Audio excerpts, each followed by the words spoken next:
What comes to your mind hearing the word champion?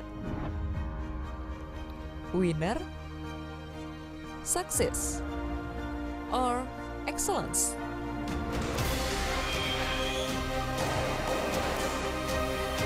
Being a champion must accomplish many things.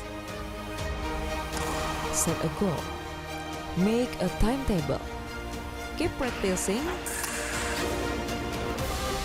and choose high-quality educational institutions producing a champion. Universitas Tunas Pembangunan Surakarta is a champion campus. Kampusnya generasi juara.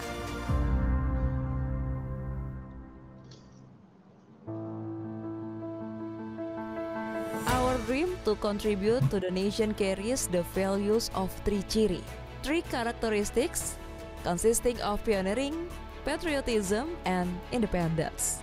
Universitas Tunas Pembangunan Surakarta, often called as UTP Surakarta, has three campuses. The first campus is the main building for administrative and public services and the Faculty of Agriculture. The second campus houses the Faculty of Engineering, Faculty of Teacher Training and Education, and Faculty of Economics and Business. To support the learning process, we also have a library and laboratories with various facilities. With the international standards, the sports and art building of Universitas Tunas Pembangunan Surakarta was chosen as one of the venues for 11th ASEAN Para Games 2022. The third campus serves as a venue for student practice lectures and a hub for non-lecture activities.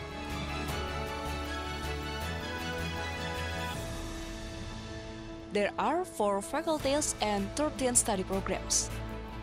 Faculty of Engineering, Faculty of Agriculture, Faculty of Economics and Business, Faculty of Teacher Training and Education. Diploma of Aircraft Maintenance Technology and Diploma of Applied Smart City Information Systems are vocational programs under the Faculty of Engineering, and postgraduate program in Physical Education. Universitas Tunas Pembangunan Surakarta also provides a forum for students to channel their interests and talents through various student activity units. The generations of Universitas Tunas Pembangunan Surakarta champions has been proven by many achievements in sports, engineering, economics, and business as well as agriculture. To promote Merdeka Belajar Kampus Merdeka, the Independent Campus Freedom to Learn program, Universitas Tunas Pembangunan Surakarta has collaborated with more than 50 national and international partners in education, government, private sector, and organization. Universitas Tunas Pembangunan Surakarta has produced many outstanding graduates who have proven to be the champion generation throughout Indonesia. Assalamualaikum warahmatullahi wabarakatuh. Saya Winarti, Rektor UTP Surakarta. UTP sebagai salah satu institusi pendidikan dengan tagline Kampus Juara, senantiasa aktif mendorong mahasiswa untuk mengikuti kejuaraan di tingkat nasional maupun internasional. Hal ini telah dibuktikan dengan memenangkan berbagai kejuaraan, baik di bidang olahraga, teknik, ekonomi dan bisnis, serta pertanian. UTP memiliki slogan Program Belajar Tepat Waktu. Program ini bertujuan untuk memotivasi mahasiswa agar dapat menyelesaikan kuliah tepat waktu di bawah bimbingan para dosen yang handal dan berpengalaman, serta dilengkapi dengan sarana prasarana akademik yang memadai. Kami persiapkan lulusan yang kompeten, kompetitif, dan berkarakter sebagai tunas-tunas pembangunan bangsa. Jadilah generasi juara bersama UTP Surakarta. UTP Juara. The spirit of Java describes how Solo has evolved into a dynamic city that is forward-thinking in all fields, including education. As one of the best private universities in Solo, Universitas Tunas Pembangunan Surakarta has a commitment to educate the nation as well as to develop champions' educations and character. Have you ever imagined yourself as a future champion? Be a champion with Universitas Tunas Pembangunan Surakarta.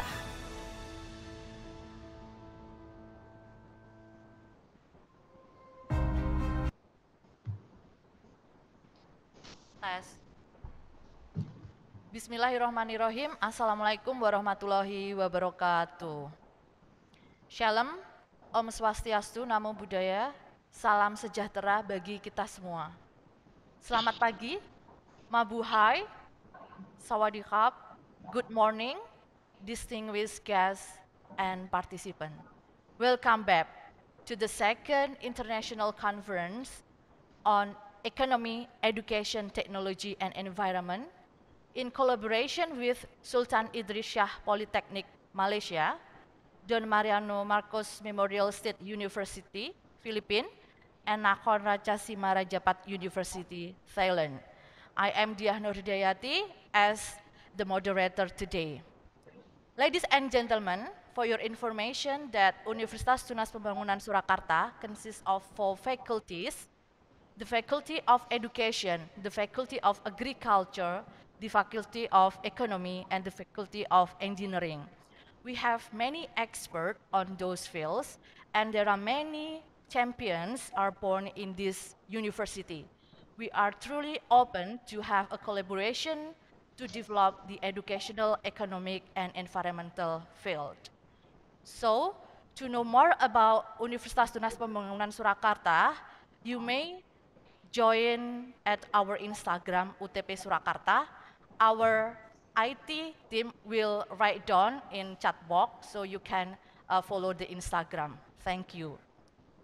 Well, ladies and gentlemen, before we proceed to the main session, I would like to review the rule and the guideline for the session. First, please keep your Zoom on silent mode during the session to avoid the distraction. Second, please engage actively in discussion and Q&A session. Third, please respect and embrace the diversity of opinions and ideas. The last one, please use your virtual background. So, ladies and gentlemen, Today conference are divided into 3 main parts. The first part is the presentation of the keynote speaker. The second one is the presentation of the plenary speakers. And the last one is the presentation of the parallel session. Ladies and gentlemen, before we go to the main agenda, I would like to invite you to have a photo session for the second day. Please turn on your camera and the ICT team will take our photo together. Please turn on your camera on.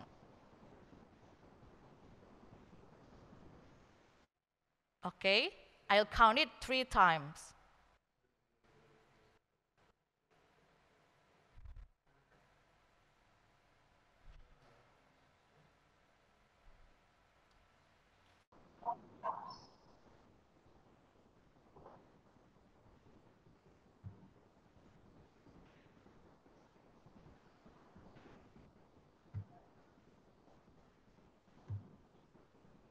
Three. Okay, once more. 1, 2, 3.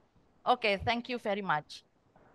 Ladies and gentlemen, yesterday we successfully conducted the discussion related to the education society 5.0 and also the innovation to develop sustainable development goals. A lot of insight we got from the presenters. By combining education and innovation, we can pave the way for sustainable solutions that positively impact society and the environment. The Sustainable Development Goals provide a comprehensive framework to guide effort toward addressing global issues such as poverty, climate change, and inequality. Understanding and incorporating these goals into educational initiatives can empower individuals to contribute actively to creating a more sustainable world. Well, ladies and gentlemen, without further ado, it is my honor to introduce you our keynote speaker.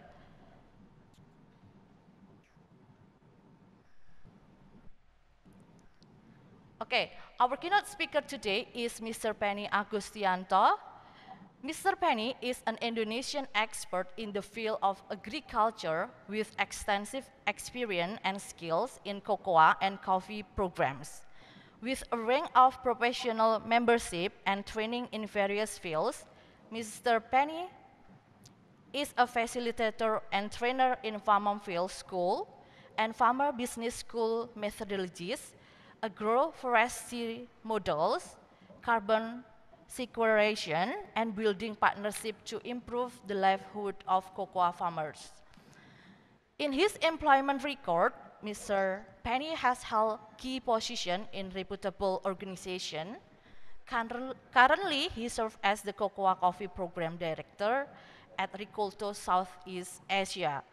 Previously, he worked as Cocoa Program Manager at Ricolto Indonesia and as the Field Coordinator for the Sustainable Agriculture Program in Sulawesi and East Nusa Tenggara.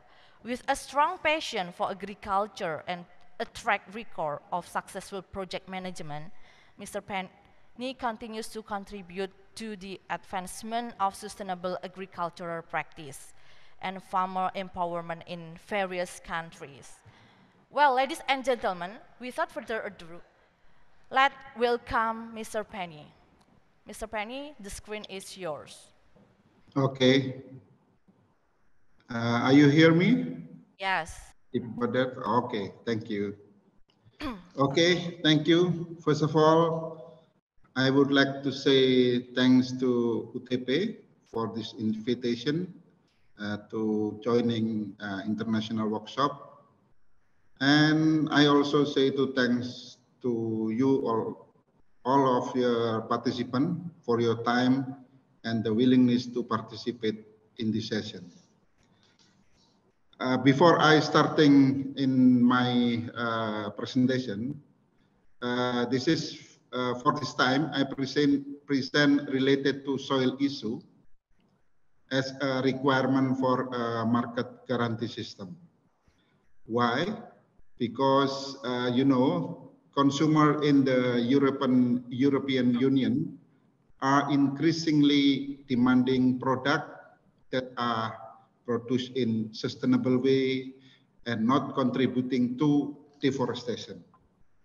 So why consider on that this issue is important to share all of you, because currently there are many commodity producing by countries rejecting, especially coffee, cocoa, and spices in our case, because it is suspected that from their testing, some agriculture product contain prohibited metal like cadmium and another metal content. And the big question is where did all the metal content come from? And one of the origin the metal content is from unhealthy soil condition as one of this case. Okay, can you, okay, thank you. This is the background. You know, consumer who are aware of the importance of health will found for healthy product and have a guarantee system inside. And one of the indicator for healthy food is growing media and plant. And for that, there are several standards that represent the desire of the consumer.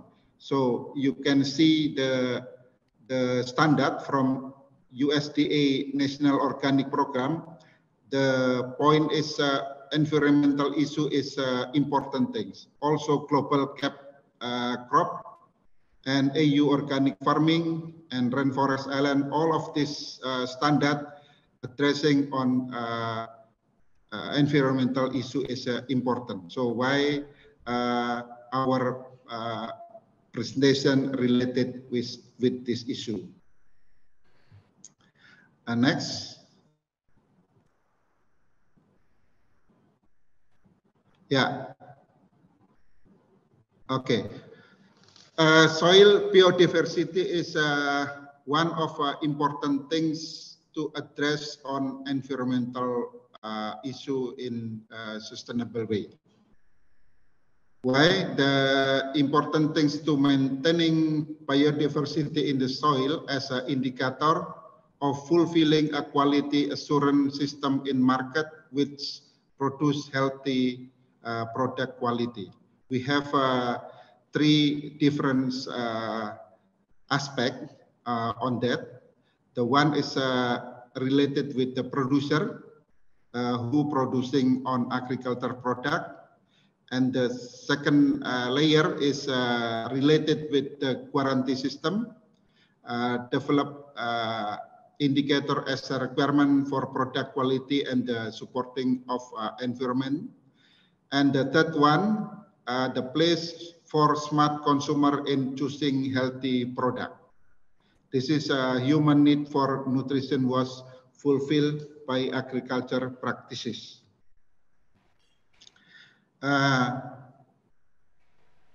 Next. Yeah. You know, soil and agriculture is important, related one things.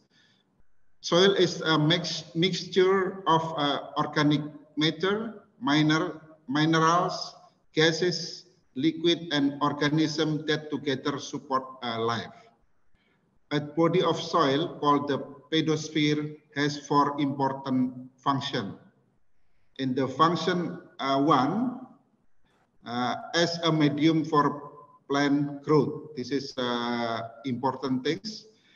The second one is as a means of water storage, supply, and purification. This is a function of the soil. And the third one is a modifier of Earth atmosphere. So why the carbon issue is important for this case. And the fourth one is the soil as a habitat for organism. So soil gives us life, food, and future. So why soil with agriculture is important things. So this is next part related with soil, soil biodiversity. We should be seeing the crop production on that, because soil is one of media for grow up for the plantation. And for the crop production, the important things is good agriculture practices. We have three different aspects in about good agriculture practices. The first one is a general principle, and the second one is land requirement, and the third one is land and soil management. So we are addressing on the land and soil management. In general principle, next, Pak. A sustainable management system is respect for nature system and cycle and the sustainment and enhancement soil, water, and air, health of plant and animals, and of the balance between between them in soil in macronutrition and also micronutrition. And soil management plan should be when we have a plan to manage our land with the soil on top, should we have a soil assessment first, because management identifies soil management measure to build up soil organic matter, increase on-farm nutrition recycling, and optimize soil moisture. Practice are adopted to maintain or improve soil fertility and nutrition content. Next, Pak.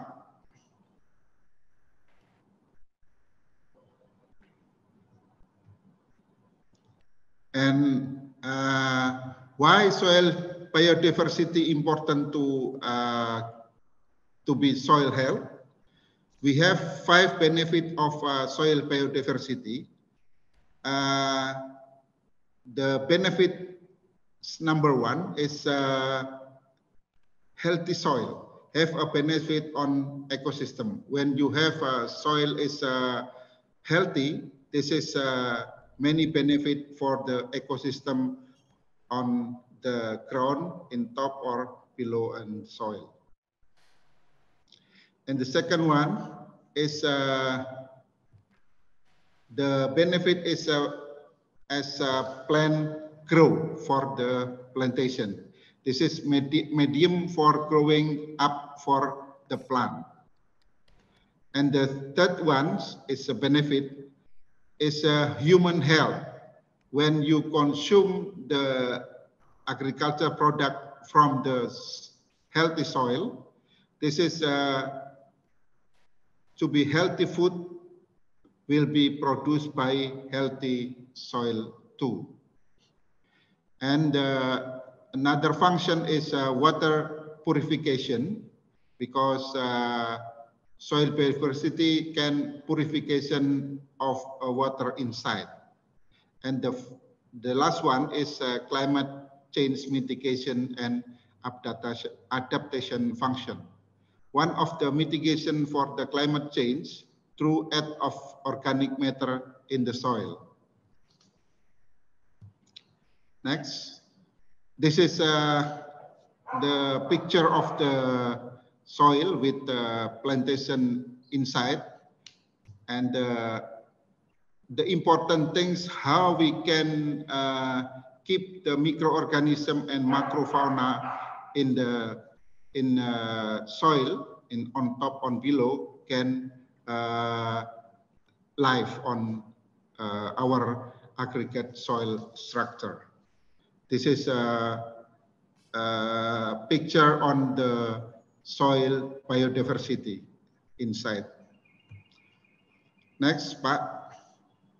Yeah, this is our why soil biodiversity is important things, because in code of conduct from the standard of requirement in the market, land requirement is important things, because clearing of gazette, forest, reserve, ecosystem, or recognize high value conservation and or cultural heritage area for agricultural production is prohibited.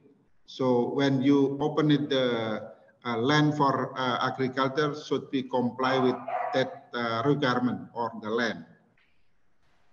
And the second one, land, soil, and management. Land clearing and preparation through burning vegetation is prohibited. So when you open the agriculture area, when I refer to standard of the market, we cannot open clearing and preparation through burning vegetation. This is not allowed and not is prohibited. Next, Pak. How relation between soil biodiversity and human health? Because High soil diversity produce availability of diverse nutrient for plant, more nutritious product, and this is good for healthy product and also good for us as a human. And the second one is that is a correlation between what we call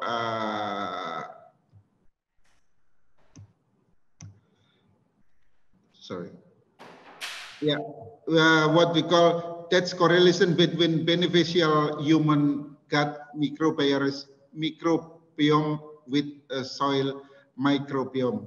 This is part of addressing from Ochoa and Husio and in 2017. Because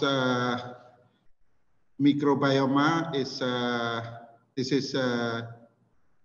have a benefit for microbiome in the soil. And next part. Yeah, this is a picture on the soil, the foundation of the nutrition and plant of human. This is structure of micro and macronutrient below in the soil. So we should be keep on the soil biodiversity in our area when we need the good healthy food product. Next, Pak. In the slide, I say about the soil disturbance change the health of a soil. Yeah, this is when soil health, the continued capacity of the soil to function as a vital living ecosystem that sustain plants, animals, and humans. So the cycle is the soil health is part of the nutrition cycling, and the second one is infiltration, water infiltration and availability. We can like water catchment, and the third one filtering and buffering for the some macro and micro nutrient, and physical stability and support. This is part of habitat for biodiversity. Yeah, this is I need showing the poor soil and also good soil. You can see in the soil. This is more dark and this is more bright. And yeah, this is a soil function. Soil deliver ecosystem services that enable life of Earth. This is why soil is important things for the agriculture, because the soil is delivered and services all of the ecosystem in the earth.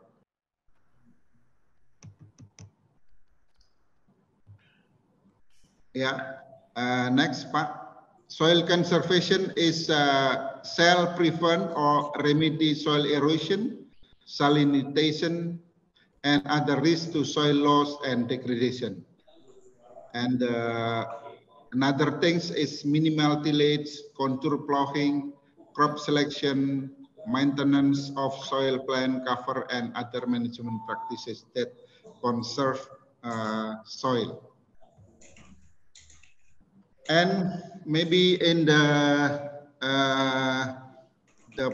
last part of our presentation, I just reminding how does keep soil quality. In the first one, we should be maintenance and enhancement of soil life and natural soil fertility, soil stability, soil water retention, and soil biodiversity, preventing the loss of soil organic matter, soil compaction and soil erosion, and the nourishing of plant primarily through the soil ecosystem. This is how we keep soil quality.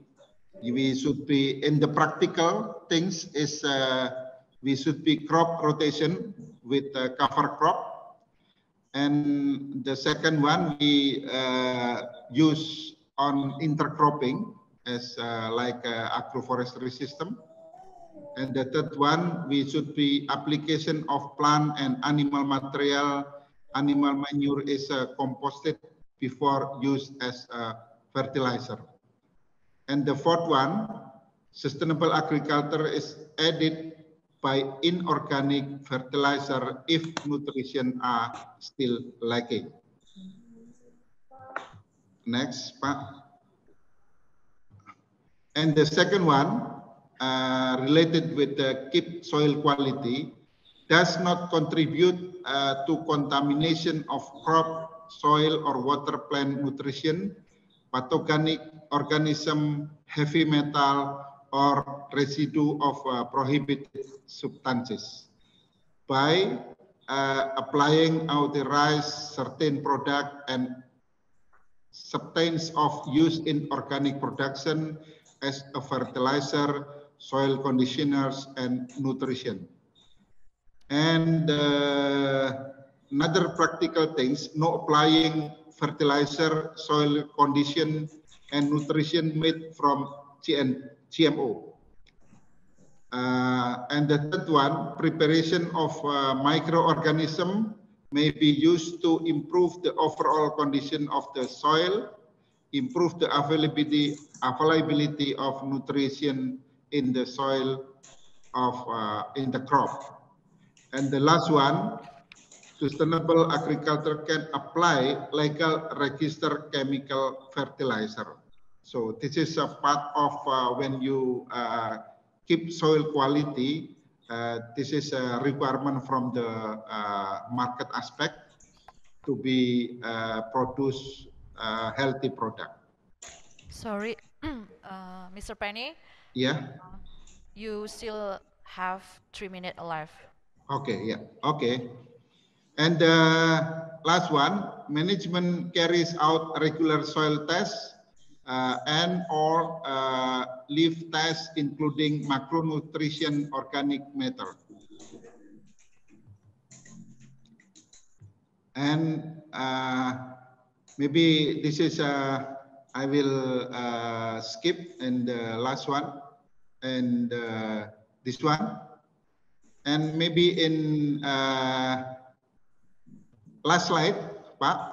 This is our remark from our experience during interaction with our global value chains market in Europe market.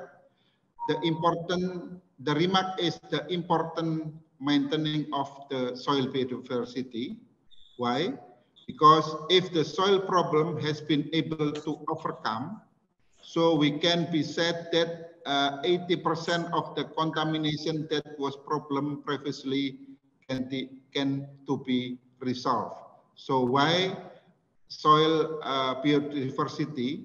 This is important things to produce healthy food for, and we can the market compliance. So that's it. Our presentation based on our experience in almost 15 years in market aspect, because in European Union quarantine system is important thing. So we will share to you, all of you, how we are managed with healthy food from healthy soil. Okay, thank you very much for everybody. I can back to you, Ibu Moderator. Okay, thank you very much, Mr. Penny, for your insightful presentation. So, ladies and gentlemen, for your information, Mr.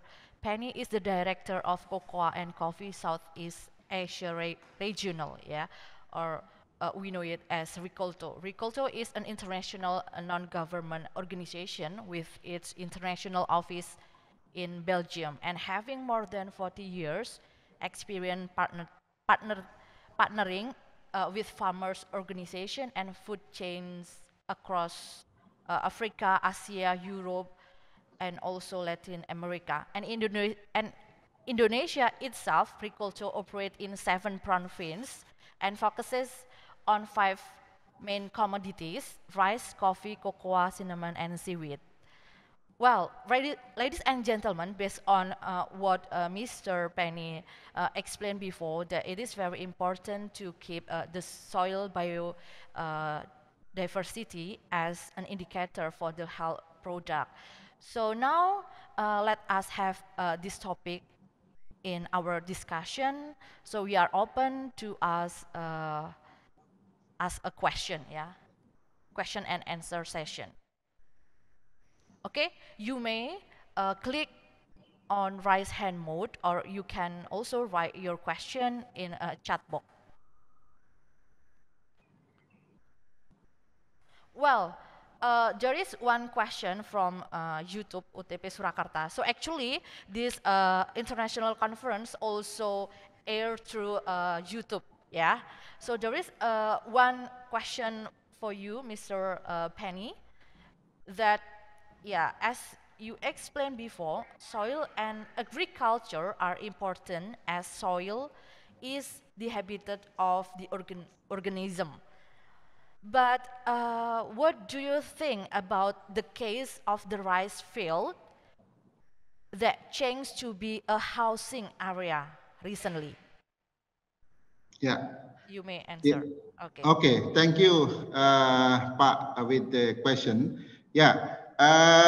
For our case, is rice is difficulties to produce by the organic one, because they are closing with this area with many contaminate with the many aspect, yeah, with from the household, from the urban, something like that. So in our case, I'm not many experience to entering a market in Europe with rice.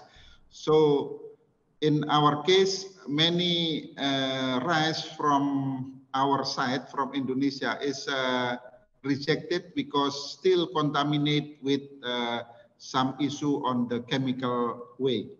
Because like in coffee or in cocoa, when we entering in the market, organic market in Europe, they will testing in the soil, and the first one, when the soil can see the contaminate on the metal, that's yeah, that cannot allow to entering the market and rejected on one. So rice is for me is difficult, because in our case, rice is still using the chemical product from like urea,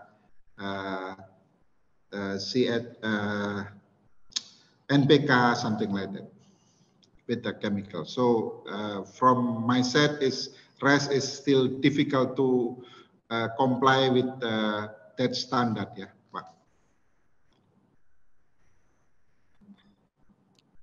Well, okay, Mr. Penny. So actually, what should the government do by saying this case, actually? Yeah, sorry. What should the government do, actually? Yeah, By saying this fact?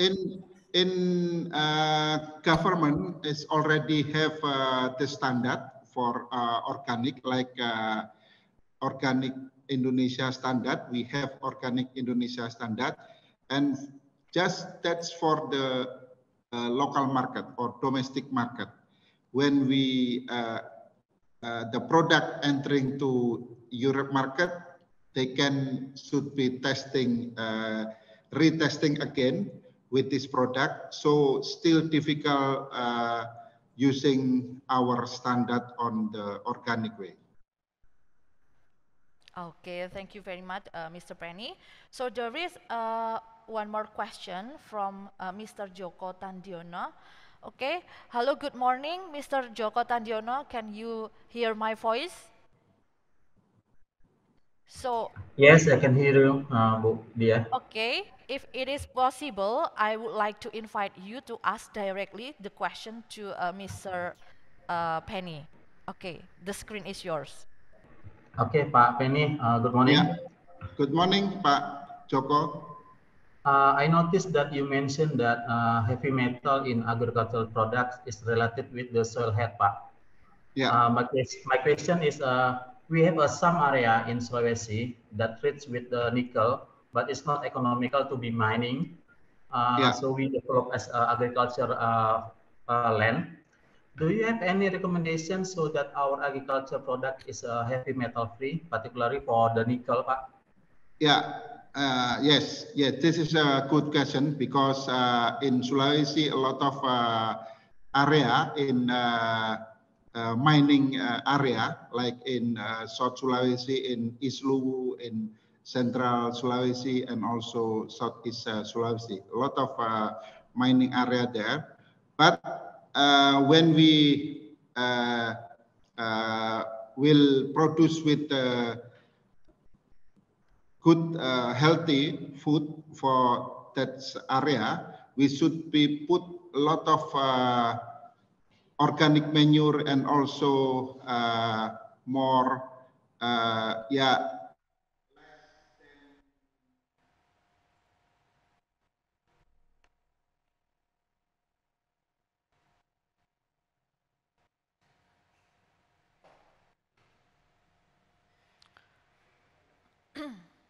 Aduh, sini. But you should be moved to another area like in Sulawesi. In Sulawesi, in Luwu, East Luwu, they have a border for this mining and also agriculture area. This is one of recommendation from the government when we entering in East Sulawesi, because in East Luwu is have a mining area in the east part, and the west part and agriculture area for the cocoa and coffee production, and also some spices like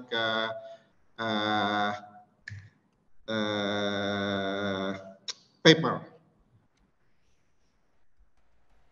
Yeah, that's a recommendation to have reduce the heavy metal product, but should be have a lot of organic manure, and skip is the chemical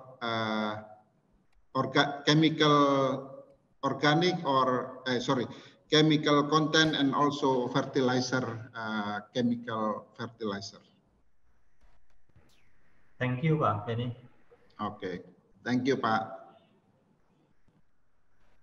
Okay, thank you very much, Mr. Penny, for your response, and to Mr. Joko for your question. There is more one question from Mr. Irawan. I have already invited him to ask directly, but he has a trouble with his audio, so I will read the question for you, Mr. Penny. Well, Pak Penny, what about your journey as non-government organization to explain us about the soil healthy in Indonesia? Can Mr. Penny share experiences ranging from the extreme to the most fertile soil when Mr. Penny assists? Yeah, based on our experience in Indonesia, Pak Irawan, mostly in Sumatra area and also Sulawesi, eastern part of Indonesia is still healthy soil, because when I buying the product from that area, that's still complying with the standard of sustainability standard or organic standard in Europe market or in Latin America market. So from us is Javanese area to a lot of contaminate with the another chemical content.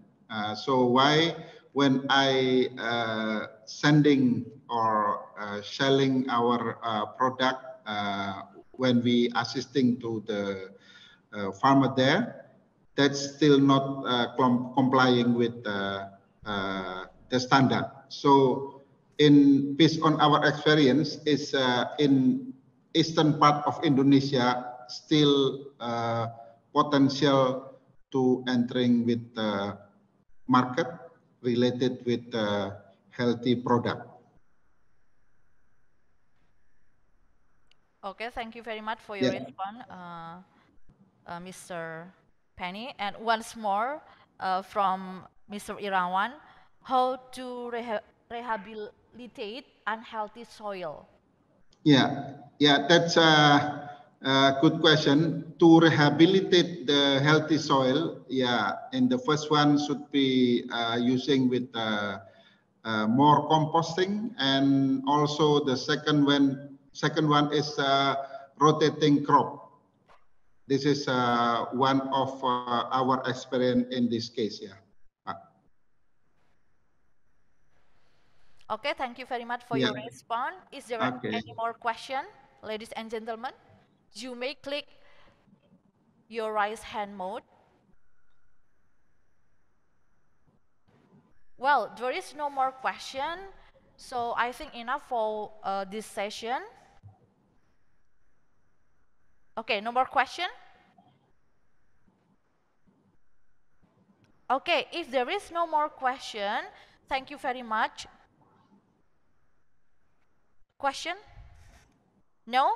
Okay, if there is no more question, thank you very much for your insightful presentation, Mr. Penny, and to the response of the question, it is very insightful for us to know more about the soil biodiversity as an indicator for healthy product itself. Well, before we go to the next session, I would like to invite you, Mr. Penny, to give the last, last sentence to all of us related to your topic. Okay, my sentence is healthy food is important things for us as a human. When you produce on healthy food, you should be having the media with healthy media or healthy soil. So healthy soil is central of the problem when we are produced on the healthy food. That's my sentence.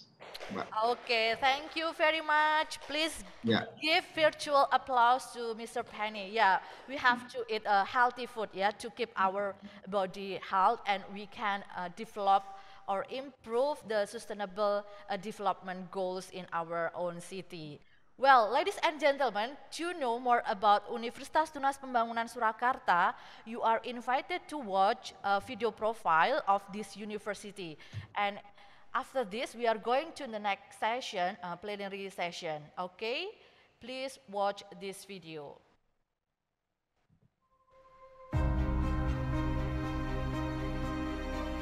What comes to your mind hearing the word champion?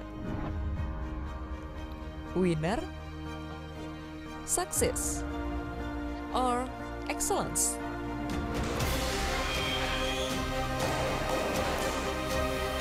Being a champion must accomplish many things. Set a goal, make a timetable, keep practicing, and choose high-quality educational institutions producing a champion. Universitas Tunas Pembangunan Surakarta is a champion campus. Kampusnya generasi juara.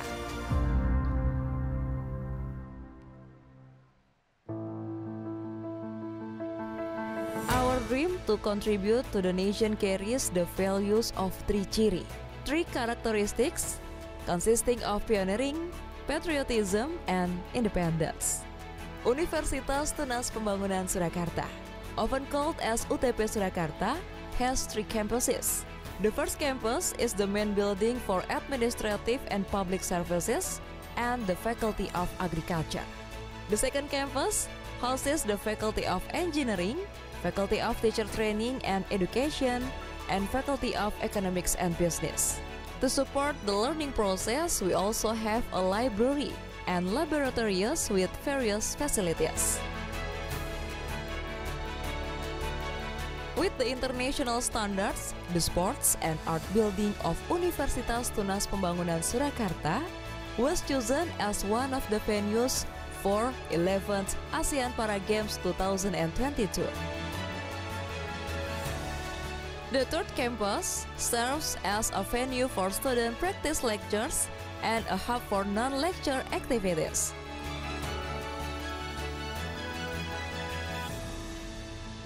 There are 4 faculties and 13 study programs. Faculty of Engineering, Faculty of Agriculture, Faculty of Economics and Business, Faculty of Teacher Training and Education. Diploma of Aircraft Maintenance Technology and Diploma of Applied Smart City Information Systems are vocational programs under the Faculty of Engineering. And postgraduate program in physical education. Universitas Tunas Pembangunan Surakarta also provides a forum for students to channel their interests and talents through various student activity units. The generations of Universitas Tunas Pembangunan Surakarta champions has been proven by many achievements in sports, engineering, economics, and business as well as agriculture. To promote Merdeka Belajar Kampus Merdeka, the Independent Campus Freedom to Learn program, Universitas Tunas Pembangunan Surakarta has collaborated with more than 50 national and international partners in education, government, private sector, and organization. Universitas Tunas Pembangunan Surakarta has produced many outstanding graduates who have proven to be the champion generation throughout Indonesia. Assalamualaikum warahmatullahi wabarakatuh. Saya Winarti, Rektor UTP Surakarta. UTP sebagai salah satu institusi pendidikan dengan tagline Kampus Juara, senantiasa aktif mendorong mahasiswa untuk mengikuti kejuaraan di tingkat nasional maupun internasional. Hal ini telah dibuktikan dengan memenangkan berbagai kejuaraan, baik di bidang olahraga, teknik, ekonomi dan bisnis, serta pertanian. UTP memiliki slogan Program Belajar Tepat Waktu. Program ini bertujuan untuk memotivasi mahasiswa agar dapat menyelesaikan kuliah tepat waktu di bawah bimbingan para dosen yang handal dan berpengalaman, serta dilengkapi dengan sarana prasarana akademik yang memadai. Kami persiapkan lulusan yang kompeten, kompetitif, dan berkarakter sebagai tunas-tunas pembangunan bangsa. Jadilah generasi juara bersama UTP Surakarta. UTP Juara.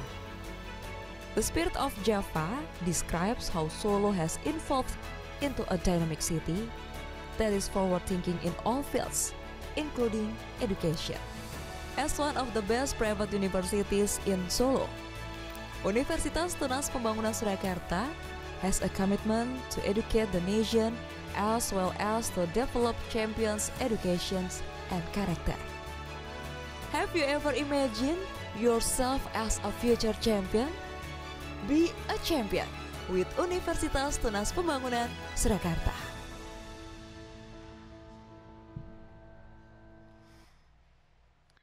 Well, ladies and gentlemen, it is time to have a plenary session. So there will be 2 in-row plenary speakers delivering their presentation.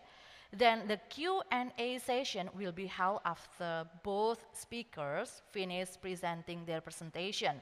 So if you have a question, you can write down first in the chat box or in your own note.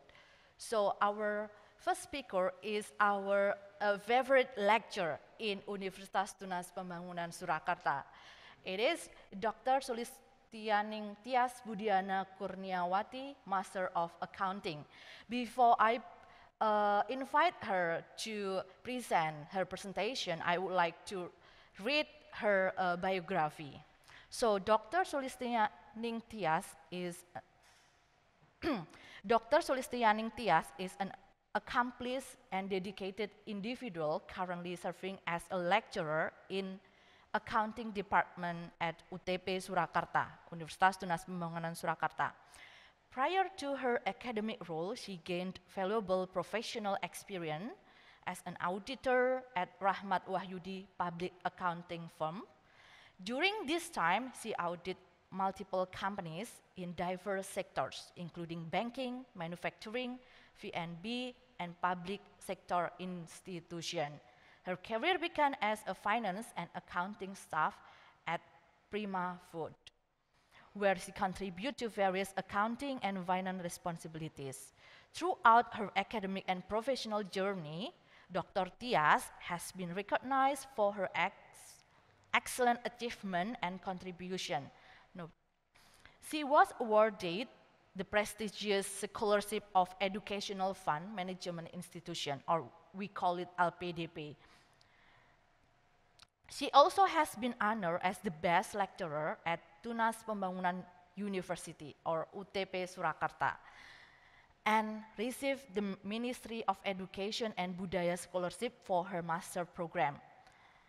She excelled as the best student advisor in the public sector accounting debate contest for Central Java Private University.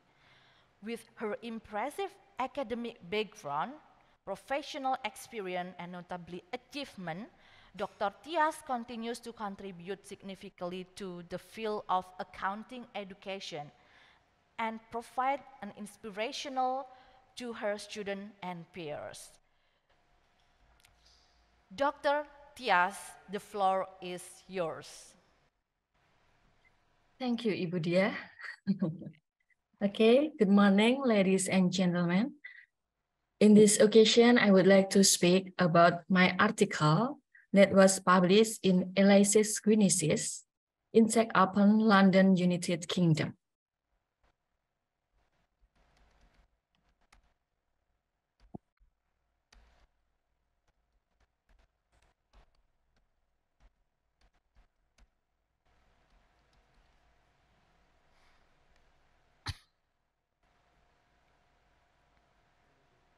Okay, in this study, explore that empirical data on the orientation of CRR practice in SMES in City Surakarta, seen from CRR practice that are employee, market, and environment oriented as a whole. The sample in the study was 19 SMES in the Surakarta area. The method used in the research is survey. The data study analysis using confirmatory factor analysis, or CFA. And before the survey, pilot study was conducted on 10 SMES actors to test the instrument validity and reliability. The results shown that the most dominant CRR practice in SMES in City Surakarta were the community orientation and the market orientation. CSR, or corporate social responsibility, began to be adopted in accounting using a financial and management perspective. The financial perspective focused on CSR disclosure or CSR reporting. The financial perspective focused on CSR disclosure of CSR reporting, and management perspective focused on related to measuring social performance. The view is based on several main models in understanding the concept of CSR. First, Carroll view defines CSR is three-dimensional, combining social responsibility at 4 different levels: economic, legal, ethical, and discretionary. The number of social problems facing companies and the underlying philosophy. The second, the view of Wardrick and Cohen, who adopted the perfected the CSR model of Carroll by including the social problems management variable on CSR. And the third is Wood, sees CSR from the aspect of configuration of CSR principle, social response process, policy, program, and outcome that can be observed in the context of corporate and social relation. And the fourth is CSR from perspective stakeholder, who feel satisfied with the company's performance is one of the success of CSR. In this study, use CSR terminology from Wood model, which look at CSR from responsive social process, policies, program, and observable outcome or impact in the context of corporate and social relation. Micro SMEs in Indonesia have experienced significant development. Based on the Ministry of Cooperatives and Small and Medium Enterprise data, the number of MSMEs, micro SMEs in Indonesia currently reaches 59.3 million. The number of micro SMEs in 2080 is known to contribute to Indonesia GDPs by 60% or 4,800. The current condition of micro SMEs needs better management further to increase their contribution to the country economy. Based on data from Central Java Province Cooperative and SMEs Service in the quarter of 2019, the number of micro SMEs in Central Java is 147,233.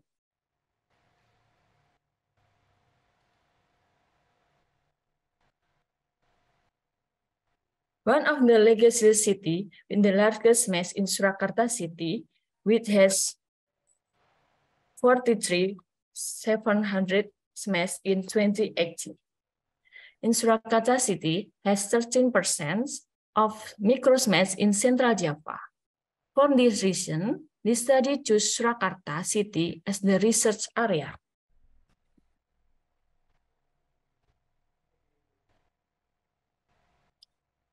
Five pillars in CSR practice on the Prince of Wales International Business Forum: human resource capacity development, building human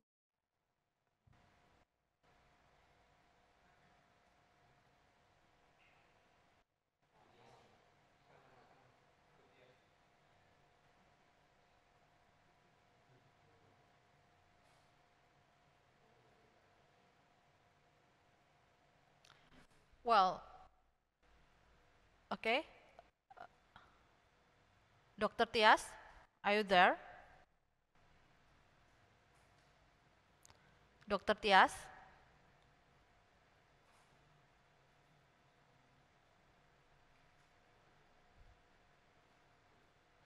Well, maybe there is an internet connection from Dr. Tia, so we still wait her to reconnect to this main Zoom.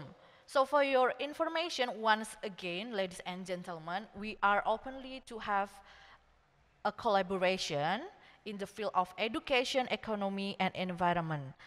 And we are free to join a B2B collaboration. We can send our students each other. Universitas Tunas Pembangunan Surakarta student study in your university, or your student can also study in Universitas Tunas Pembangunan Surakarta. And we also can have a research collaboration between the lecturer itself. We can conduct a research together related to the field of the lecture itself, and we can like make a youth research collaboration. For example, the case in Surakarta especially, and we compare it with the case in your city.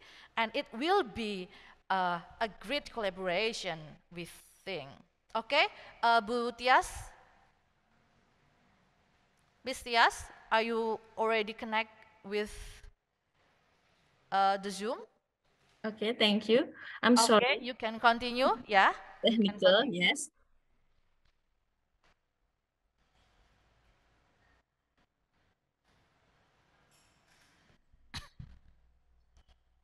Okay, 5 pillars in the CSR practice of the Prince of Wales International Business Forum is one is human resource capacity development, building from human capital, and two is strengthening the community economy, and three, the maintenance of community harmony, and four is the implementation of good governance. And then the characteristic of micro SMEs is as a livelihood activity, small and medium-sized business are used as job opportunity and a living, more commonly known as the informal sector. As micro enterprise, it is a small and medium business with the nature of artisan but doesn't yet have entrepreneurial characteristic. As a small dynamic enterprise, it is a small and medium-sized enterprise with an entrepreneurial spirit and can accept subcontract and export work. And the fast-moving enterprise, it is a small and medium business that already has an entrepreneurial spirit and will transfer into a big business. The classification of micro SMEs based on law number 2028 in Indonesia. Previous study in from other previous, and then method in this research is the descriptive study, quantitatively cross-sectional study, and population is SMEs located in Surakarta city, and the sample 90 SMEs, and data collection from carry out distributing questionnaire fill out the SMEs business actor in Surakarta city. The character of micro SMEs based on the each question item, it can be grouped according to the orientation of CSR practice and the analyze the tendency of respondent. Answer regarding whether or not the orientation is carried out in CSR practice. Employee orientation in CSR practice in this table. And then the frequency distribution result on the questionnaire item mean the average of the SMEs contributed space fund for development and surrounding community. And micro SMEs contribute funds to village organization around the district or village spiral. And micro SMEs make donation for school or religious institution. Finally, table statistics indicate that micro SMEs provide non-detailed donations to the surrounding community as shown in statistic value. The questionnaire item in P11 and the P20, all of with this related to market orientation in CSR practice or micro SMEs in this table statistic. Environment orientation in CSR practice, frequency distribution result of the questionnaire is L21 until L25 in this table. And then the most dominant practice orientation in implementing CSR practice by micro SMEs, the result of data analysis using SPSS obtain a KMO value, which means that confirmatory factor analysis can be carried out because the KMO value is more than 5. There's a risk of sphericity and G-square. And then the discussion is the data above so, then the most dominant orientation in SMES CSR, micro SMES practice in Surakarta is the community orientation and market orientation. Community orientation CSR carried by micro SMES in Surakarta provide donation or donors to the surrounding community, orphanage, or sponsor community activities such as youth organization for youth and PKK activity for mothers and sponsoring roads repair activity around business location. The market-oriented CSR activity for SMES in Surakarta also showed that the most dominant result. The activity carried include targeting market-oriented CSR activity, namely producing product that already have permits PERT, ensuring the clean lines and safety of the product produced, conducting promotion in the form of advertisement through various social media, establish good corporate and relationship with suppliers and build the cooperation with others. The more dominant community and markets-oriented CSR practice as a social response process, policy, program, and impact on the relation between the company and society. From the data analysis above, it can be concluded that the most dominant orientation in CSR practice by micro SMEs in the community orientation and market orientation. The existence of micro SMEs in society makes community orientation the most important thing, where micro SMEs strive to provide benefits to the surrounding community. The two orientations are more dominant than the other orientation. The limitation of the study is the limited sample obtained, although it's only obtained sample from Surakarta area and its surroundings. The conclusion of this research can reflect by existing situation because Surakarta city and its surroundings are also a national barometer of business. Based on the above limitation, it is necessary to expand the research sample for future research by considering the diverse representation of the small and medium industry sector. Thank you. Welcome back to Budia. Thank you, Ibu Dia. Okay, thank you very much, Dr. Tia. So there are two questions for you from Mr. Irawan. I will read it for you because there is trouble with Mr. Irawan mix. Yeah. So the first question is,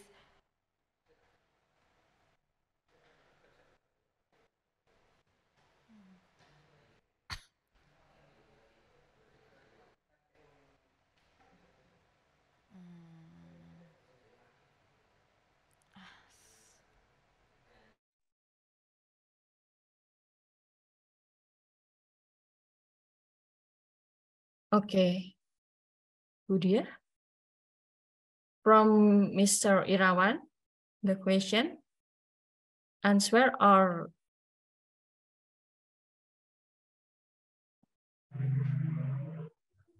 his microphone, I will read the question.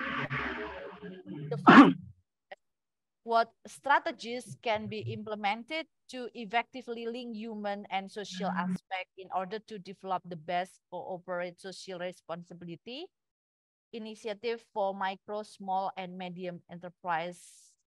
And the second question, what are some examples of successful partnership between micro, small, and medium enterprise and non-profit organization or community groups that have led to the development of impactful CSR project? Okay, you may answer the question, Dr. Tias. Okay, thank you for the ask from Pak Irawan. And the strategy can be implemented activity is more focused on the needs of the organization and the environment when CSR used to organization. Because the micro, small, and medium enterprise need more capacity to recreate the strategy of CSR to increase their productivity and their about the activity of the productivity. So the strategy is more focused on the needs of the organization and the environment. Thank you. Okay, thank you very much for your answer. There is one more question from Ms. Nika Deksina. Okay. Some example or success partnership between micro, smash, non-profit organization, community group that have led the development of impactful CSR project is from the maybe in Solo City is many more that Batik Keris maybe on the company has more CSR from the organization and environment. Thank you. Okay, thank you very much, Dr. Tias, for your insightful response. So there is one more question from Ms. Kadek. Okay, Ms. Kadek, are you there? Can you hear my voice? Yes, of course, your voice very clear. Can you hear me? You can ask the question directly to Dr. Tias. Okay, the screen is yours. Okay. Yes, thank you, Miss Tia. This is Learning Tias Kurniawati. Before I send my question, I want to ask you, do you, Miss Kurniawati, that I call before, that I asked about this conference? Okay. Okay. I'm Nikadek that call you before. I'm very interested with your research, and before I'm so sorry if I have so many questions maybe. Yeah, because I'm interested with your research. In your study about CSR in micro small enterprise in Solo, the first my first question is which one is the biggest activity in CSR between small or medium enterprise in Solo? And the second one, in what kind of sector the most of CSR activity in CSR in Solo? Maybe in agriculture, trade, or the others? The third question is there the role of the government to increase CSR activity in small medium enterprise in Solo? If the question number 3 is yes, what kind of the role of the government to increase CSR activity in micro small enterprise? Okay, thank you, Miss Kurniawati. I'm sorry, I call you Miss Kurniawati. Okay, thank you, Ibu Kadek, from the asking for me. Okay, in this micro smash in Surakarta is more from the research is more focus on market to environment. So the market is the aspect to create the community or to give the environment to have a developing to market itself. So, and the government is from the government is with Undang-Undang Nomor 20 28 is give the micro smash Surakarta in this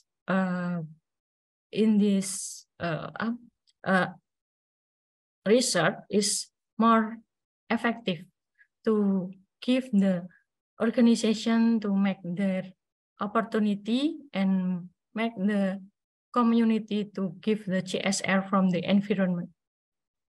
Maybe it's Bu Kadek. Okay, thank you, Miss Kurniawati, because the time is limited for me. Thank you for your answer. Thank you. Okay, thank you very much for your response. So there is the last question in this session from Mr. Hanif. Mr. Hanif, are you there? I invite you to ask a direct question to Dr. Tias. Hello, Mr. Hanif? Yes, I am. Okay. Yes, I am. I invite you to ask the question directly to Dr. Tias. Okay, the screen is yours. Yes, thanks.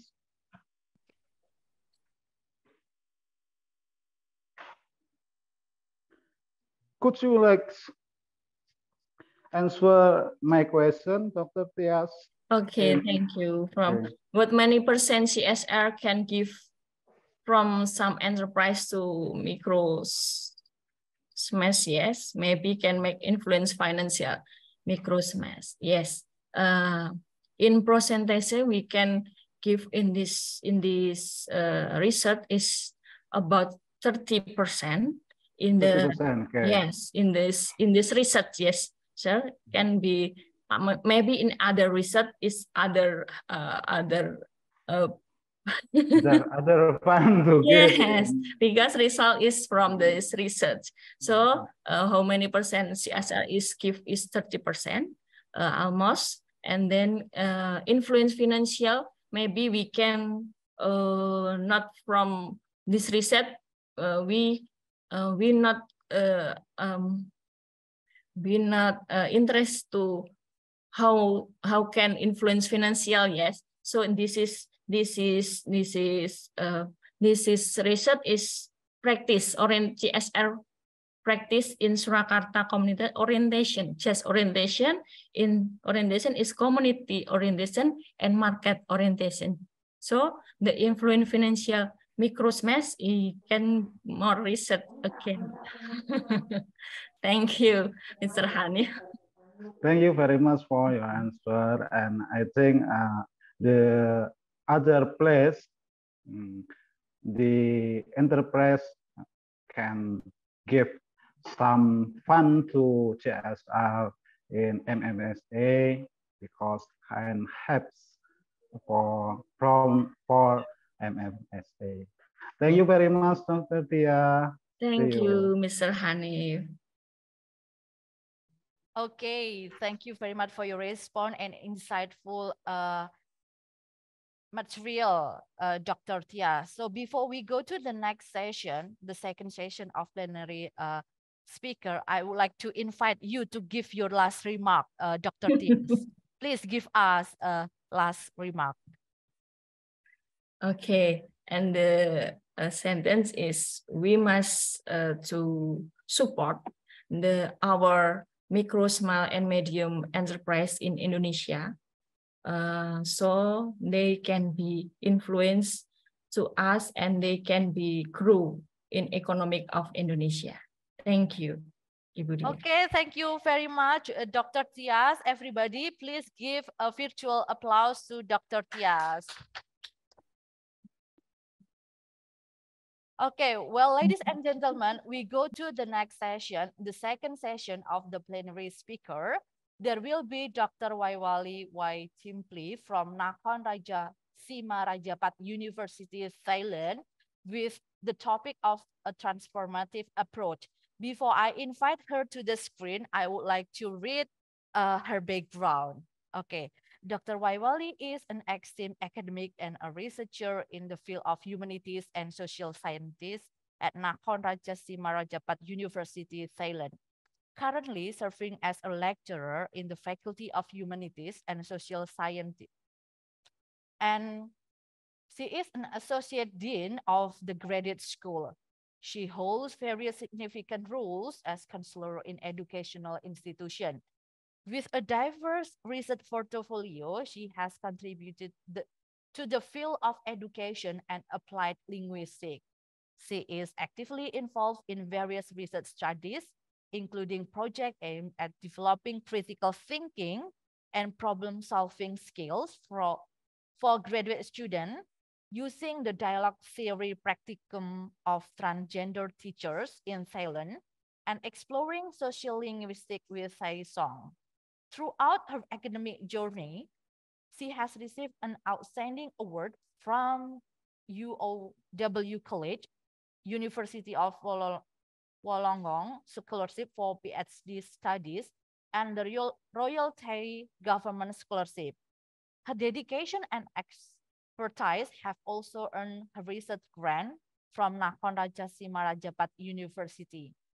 With her extensive contribution to the research and education, Dr. Waywali continues to make a significant impact on the academic landscape and remains a valuable asset to the academic community in Thailand.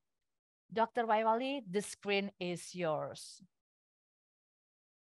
Thank you very much. Thank you for a very informative in introducing me to the audience. Good day, everyone. Just want to make sure before getting started, can you clearly see my skin at the moment? Yes. Yes, it's getting good, beautiful. So I have the backup plan with any technical problem. So I send the PDF file to Ms. D already, but it looked beautiful to me. So I'm very happy. Everyone, I'm going to be talking about my research outcome, and which is still on process in publishing. So what I'm looking at is like really suit to you guys, even like you're not in the area of education, okay? So yesterday and today, I was uplifting with the theory of the outcome, the strategies that the keynote speaker and the plenary speaker and you guys has contributing to this international conference. Okay, I've known about like the field that outside my own interest, but of course, as a teacher, I relate to the outcome of all everyone speak and contribute to what I can looking for in the field, in the part of the higher education. Okay, so what I'm gonna share with the limited time I have, I'm gonna brief what I'm like study and make you all understand, and maybe it is gonna be a new viewpoint that I can share from Thailand to Indonesia. So I'm gonna talk to you about the informative approach to strengthen, or maybe we can say with empower the Thai higher education. So, which is like we're looking for the university level, as Ms. Day has mentioned about my own background. I'm served at the university. And then also I was promoted to help and take the position in the graduate school. So I'm interested in the higher education, but that it doesn't mean that I'm not going to look to the primary level, the preschool level, or the level that can be basic education. Of course, we're looking for all these things. Okay, so let me explain about my university. So my university, Nakhon Ratchasima, is a city. Okay, we have like celebrating this year 100 years old. Okay, the celebration has been just like a few months ago, and normally we grow up from being a teacher college. Okay, we call ourselves, and other people look at us as a gateway to the northeast region of Thailand. Okay, Nakhon Ratchasima is the second biggest city. Okay, and the majority has been the second as well. The first one will be in Bangkok, the capital city. And then this is our city as a second one. So with that, okay, we contribute to the area of education a lot, okay? For the past 10 years, our university had like produced our students, especially in education faculty, to become government employee or the government teachers, okay, like for years, we're gonna have like the examination, the government examination, and then our student has passed like 90 or 80%, which is might be the top one of the country who serve as a government worker or the government teachers here. So I'm interested of how we're gonna change ourselves to relate it to what we have at the moment. okay, we're facing already before the COVID-19, during the COVID-19, and after the COVID-19. The challenging has happened to us, but what we gonna empower ourselves, or we gonna strengthen ourselves to be better, because the circumstances each year has changing so fast, and then somehow we cannot stay the same. All right, we cannot put ourselves back as a traditional way anymore. Okay, so somehow my study focus on, we're gonna study what the issue, the challenging that's happened at the moment, and then examine the curriculum that we have right now. Is it still up to date, or what is the next step that we can make ourselves better? Then we're looking for the policy, because my city is the second biggest, right? We have 3 big university here, and then I'm doing by the survey and observing, have the group interview, okay, and then discussed with the lecturers and the deans, the faculty of education, to see that what we're doing right now, that it really serve or solve the problem of employability of our students or not. So as I mentioned, we don't have any problem in producing the students who graduate from faculty of education. As I mentioned, that we still be a #1 in produce our students to the field, okay? But what other faculty, okay, we would like to really make sure that we can provide the approach on the model and helping them, okay, and helping them, and hope that it's going to be promoted and click to anyone in another industrial or institution to be able to aware of how the world changing so fast. Because the aim of this conference is based on the SDG, right? And for sure, it is coming very soon. Right now it's 2023, and now here we have the same goal to all over the world, that learner have to be acquire the knowledge and the skill, okay? And then somehow, if we still teach the same thing, I always tell my students who was going to be a teachers, like, we cannot teach the student the same thing as like we were taught, because if we still do the same thing, the outcome is look a lot like that. What is going to happen when the world's changing so fast, right? So we have to see the development of the sustainable lifestyle, okay? And of course, there still be in moral, in ethic, in humbleism, okay? We have to respect and see the difference of the culture and put the same goal in developing. You have seen this already yesterday from keynote speaker, and I will emphasize, but in another way around. So we know that SDG is so important, but what about the skill? We haven't thought about that clearly into the topic. So SDG is the goal that we're looking for in 2030. But then somehow to get to that point, okay, the individual skill, the group in skill, and the community skill has to be upping as well. So we need to face the challenge. Okay, challenge about soil environment that we heard just now, about the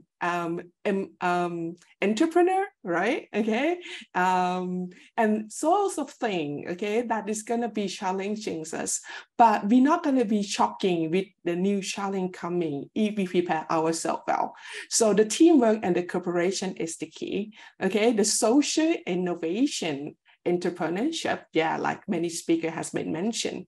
But then somehow the teacher had to be focused on the emotional intelligence, the critical thinking. Okay, we take all the sources with that, but then somehow we're not gonna like use the critical thinking. The data is too big, it's gonna be overloaded.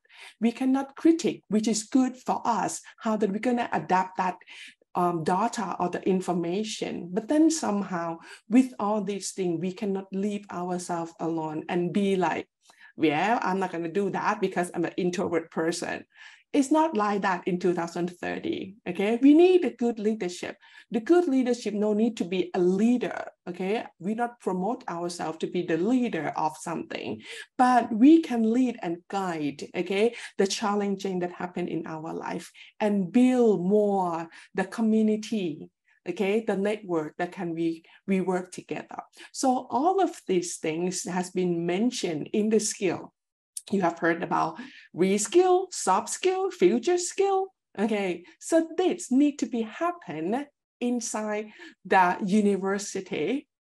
Okay, the university instructor, the lecturer needs to be aware of, do I teach them? I'll teach the student pretty much in serving and encourage them to have those skills to face the challenging in the future. So as a teacher, we mentioned a lot about we're going for SDG number 4, okay, which is the aim about the education to improve the student outcome, to get a high quality of education across the globe. And maybe in this thing can be set up, not only we compare with the school who have a facility, the high quality is not that thing, okay? Inside the school, inside the university, of course, they have like not more than, I try to say like inside the school or inside the university, we're not just looking for the context to teach, okay, the skill to teach, but we need to think about the best tool, okay, inside the university, which is the teacher. I still believe that the lecturers and the teachers is like a great tool to teach, okay? AI coming, of course, okay, but the human teach the human still be the key in this era. I don't know what is going to be next after 2030, but right now, we need to really come hand in hand to help and develop the education field. As SDG support the critical thinking, the engaging, the approaches like that, okay, serve the question like, what about? Education's about what? Okay, it's about the knowledge, it's about the body of knowledge, it's about the employability, it's about building soft skill, okay? So if we keep that in mind, okay, the result might not be like something similar to what we're facing, okay, for the past 10 or 20 years, okay, according to the research of the paper. But then somehow we need to be able to answer what for. In education, we mentioned about opportunity, okay, the chances in life, okay, we thinking about the student themselves, okay, their family, their community, okay, we would like the students to have a better life, okay, and then that better life is going to be related to the body of knowledge and the skill, okay. If we think about that all the time, the way of teaching is have to be changed. It have to be a better change, okay. So what I keep in mind about that introduction, which is I would like to like go deeper in transformative approach. People might think about, okay, I'm sorry. Okay. I see the question in the chat box, but I will continue. Okay, I'm gonna go back and read in the chat box later. All right. So the transformative approach, okay, you might go and like do some research. You found the informational method or informational teaching, okay? So I will go deeper in the transformative, something that needs to be changed in the teaching way. So it might need, okay, the information not from me, not just like my literature reveal, but it's also the results of my data as well.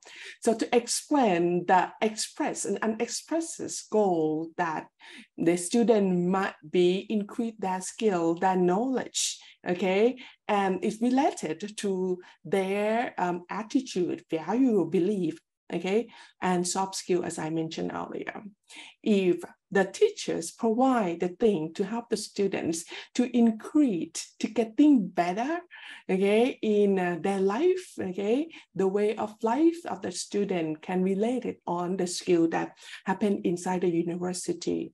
Okay, we're gonna go to like the teaching ways with transformative approach in teaching has been focused. This is come from Cambridge that has been like in 2018 and it still we practice it very well. The way of teaching is not only to look at the teachers, but the teacher should be aware of curriculum, pedagogy, and assessment. Okay, when we do all these things, the student can be linking each other and maybe has a double check to the how the teachers or how the lecturer has performed their work. Okay, they follow the curriculum, they teach well, on the assessment has been suitable for the way that they teach or not. Okay, the previous, with the traditional way, you might go with the assignment, the homework, the report. But right now, after the COVID-19, the way of teaching has changed a lot. It might be something that we need to think a new way of assessing our students' performance, our student components, proficiency, okay? This has happened in 2015. Okay, so if you think about what the teachers should do, they will always think like the technology. Okay, so, but that happened almost 10 years ago. All right, okay. If you jump into the field of teacher, we cannot deny that we don't know all these things. We already know that. As it depends to us if we're gonna teach like that or not. Okay, but then COVID came. Okay, the people who already jumped in to the technology can be uplifting that skill easier than the lecturers who over 50 years old and deny the technology for 20 years. But then during the COVID-19, they need to jump in this field because we're teaching online, okay, and then we use technology, okay, to provide the material and then the body of knowledge to the students. Okay, again, this is 2015, but then somehow has been promoted to the 21st century. That skill is not like that anymore because we already had it. Okay, we're looking for the fundamental literacy, the competencies and the character quality. So which is going to be deeper in help the student to show and review their understanding. You know how we're going to check the student literacy, how they're going to check the student, okay, numeracy and so on. Okay, the assessment need to be think about this collectively in order to really help the student to pop up and to be able to show that skill that related to the 21st century. So how are we going to teach 16 items of the 21st century? The teachers already have the technology skill with them. Okay, the students, okay, who already jump in the technology skill, and the teacher, if they feel the same thing, they work with the same application, tools inside the computer, they talk with the same language. But other than that, there might be like have to be a gap to see like the teacher and the student cannot build a relationship to each other because they didn't feel the same thing, okay, in contributing thing. If the teachers in the 21st century can really have the 16 items that I showed just now, is going to be a huge impact to the university. It's going to be a huge impact in the educational field, okay? And as I mentioned, it's not only like the teachers in the university, the lecturer in the university, but it's also in another level as well. So in the 21st century teacher, the teachers should have all these things, which is like you magnify the meaning. When you teach things, you repeat it again. Another week you came to the class, you say that item of contents again, but the student cannot be able to get into the meaning. You need to see the gap of the problem between that. And all these things like innovative experience, like I have experience in something, I'm sharing my experience to the student because I don't want them to face the same problem with me. It might be the shortcut for the student to gain that experience by learning the experience from the teachers. Okay, amplify agency, correct curriculum, okay, burst the barrier. Okay, TP technology is a course, and maybe to switch the role of the teachers itself. I am in the field of linguistics, okay, basically. And then I'm graduate in education. So I pretty much twist the role of how to teach literature and then work as in the field of education, okay? So if we feel the gap and be able to help the students to see themselves the same way as we understand ourselves, it's gonna be like the best way for students to learn. Okay, many students graduate from the faculties with the good score or like the best of like the faculty, but they still have doubt in how they get employed or challenging with the changing of the society. See, if we can really adapt ourselves, okay, in the way that we can help the students to see themselves faster, to understand and apply themselves to the new situation and environment better, it's going to be great. So from the 2015, so this is study, okay, from 2021 has adapted the skill of, I just mentioned to you, the 21st century. And then they explain very well about the skill in the future that the student need to know. If as a teachers, we know all these things, that's gonna be better for us to have a plan and teaching plan. The student can have the learning plan in their life. The first one is like the skills of the future-oriented in learning. Then the second one to how to manage themselves. Okay, the third one is like how to live with other people as a community, right? SDG mentions about to build a community, to help us ourselves to become a good citizen, become a world citizen and survive in this era.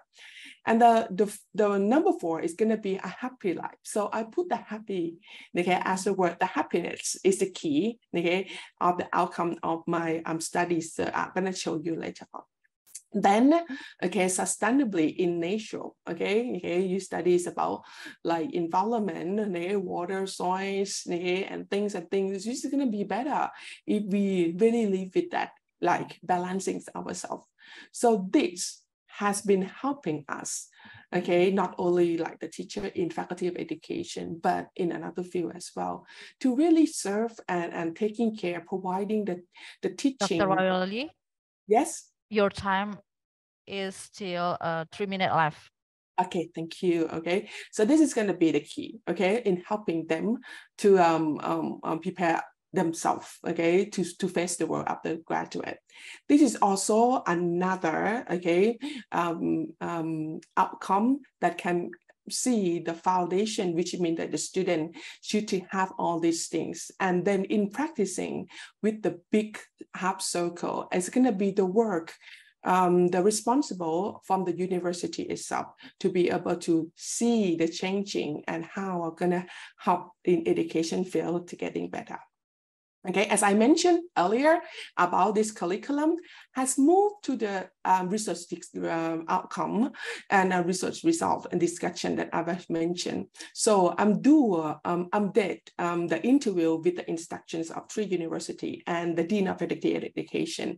We're looking for the same thing, okay? Believe me or not, they're looking for the joyful and happiness of the learner, how to become like that. So we have to be a better teachers every day.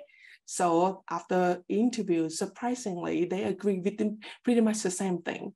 Okay, to look and understand what we teach, help the student engaging with the community. We serve a lot. We do a service and stuff, okay, to contribute ourselves as a teachers and the lecturers in the university. But then somehow, how are we gonna do that? Okay, master ourselves, do our self-encouraging the student, know the student well, and understand, be empathy, okay, working hard with the parent and community. So this is the action, the circle, the outside circle is an action that the teachers or the lecturers support to do, okay? So we run and serve the community. It's all these things. Is it going to be helpful?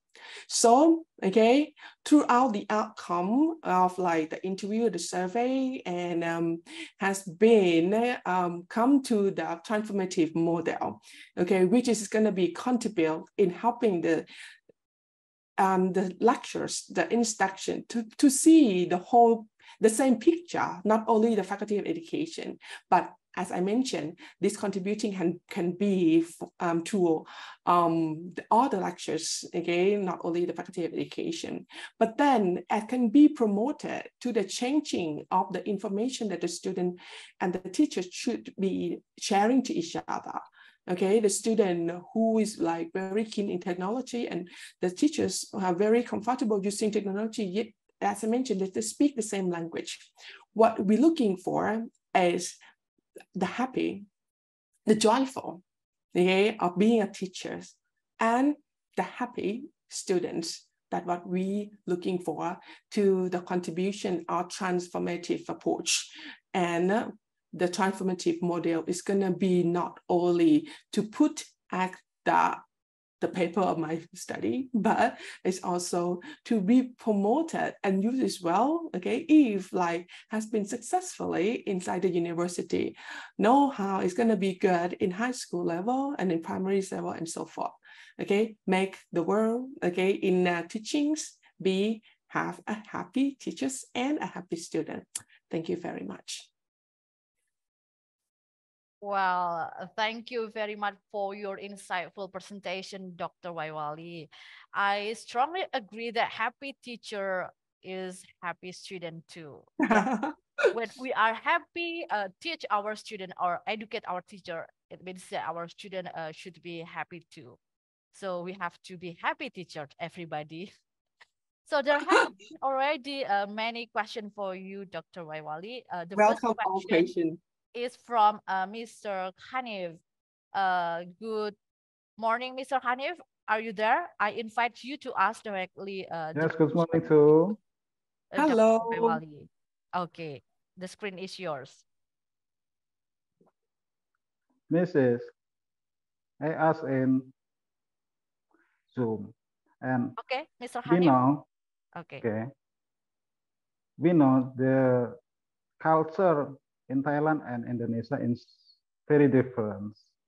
And can you describe what quality of education can apply in your country in Thailand? Maybe that's my question. I hope you can describe very much in your answer. Thank you. Thank you. Thank you. So your questions mean like the quality of Thai education at the moment, right?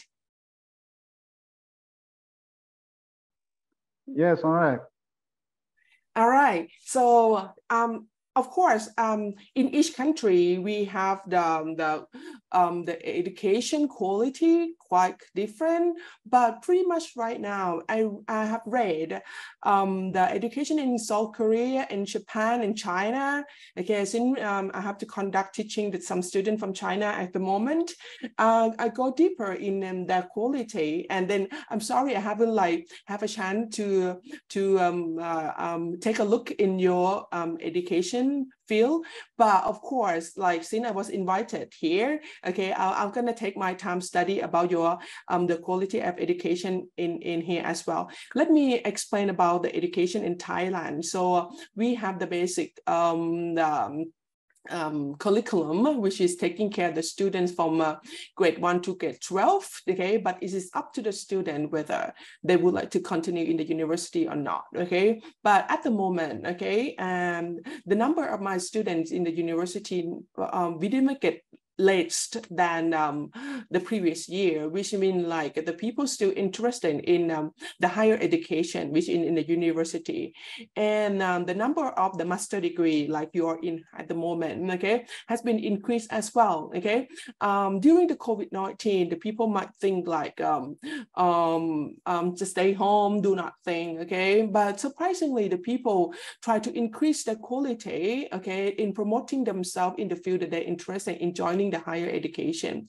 So what might be different from me, from Thailand and Indonesian, it might be the thing that happened at the moment. Let me share to you. So the teachers, the government teachers in the past few years, they need to study in the faculty education to fulfill the degree and do a practicum of how to teach, right? To study about assessment, how to like perform the teacher training, okay? But 2 years ago, okay, the education ministry has putting up the new professional English teachers professional certificate, okay, which means like we welcome, okay, another participant who is not in the field of education to become a teacher.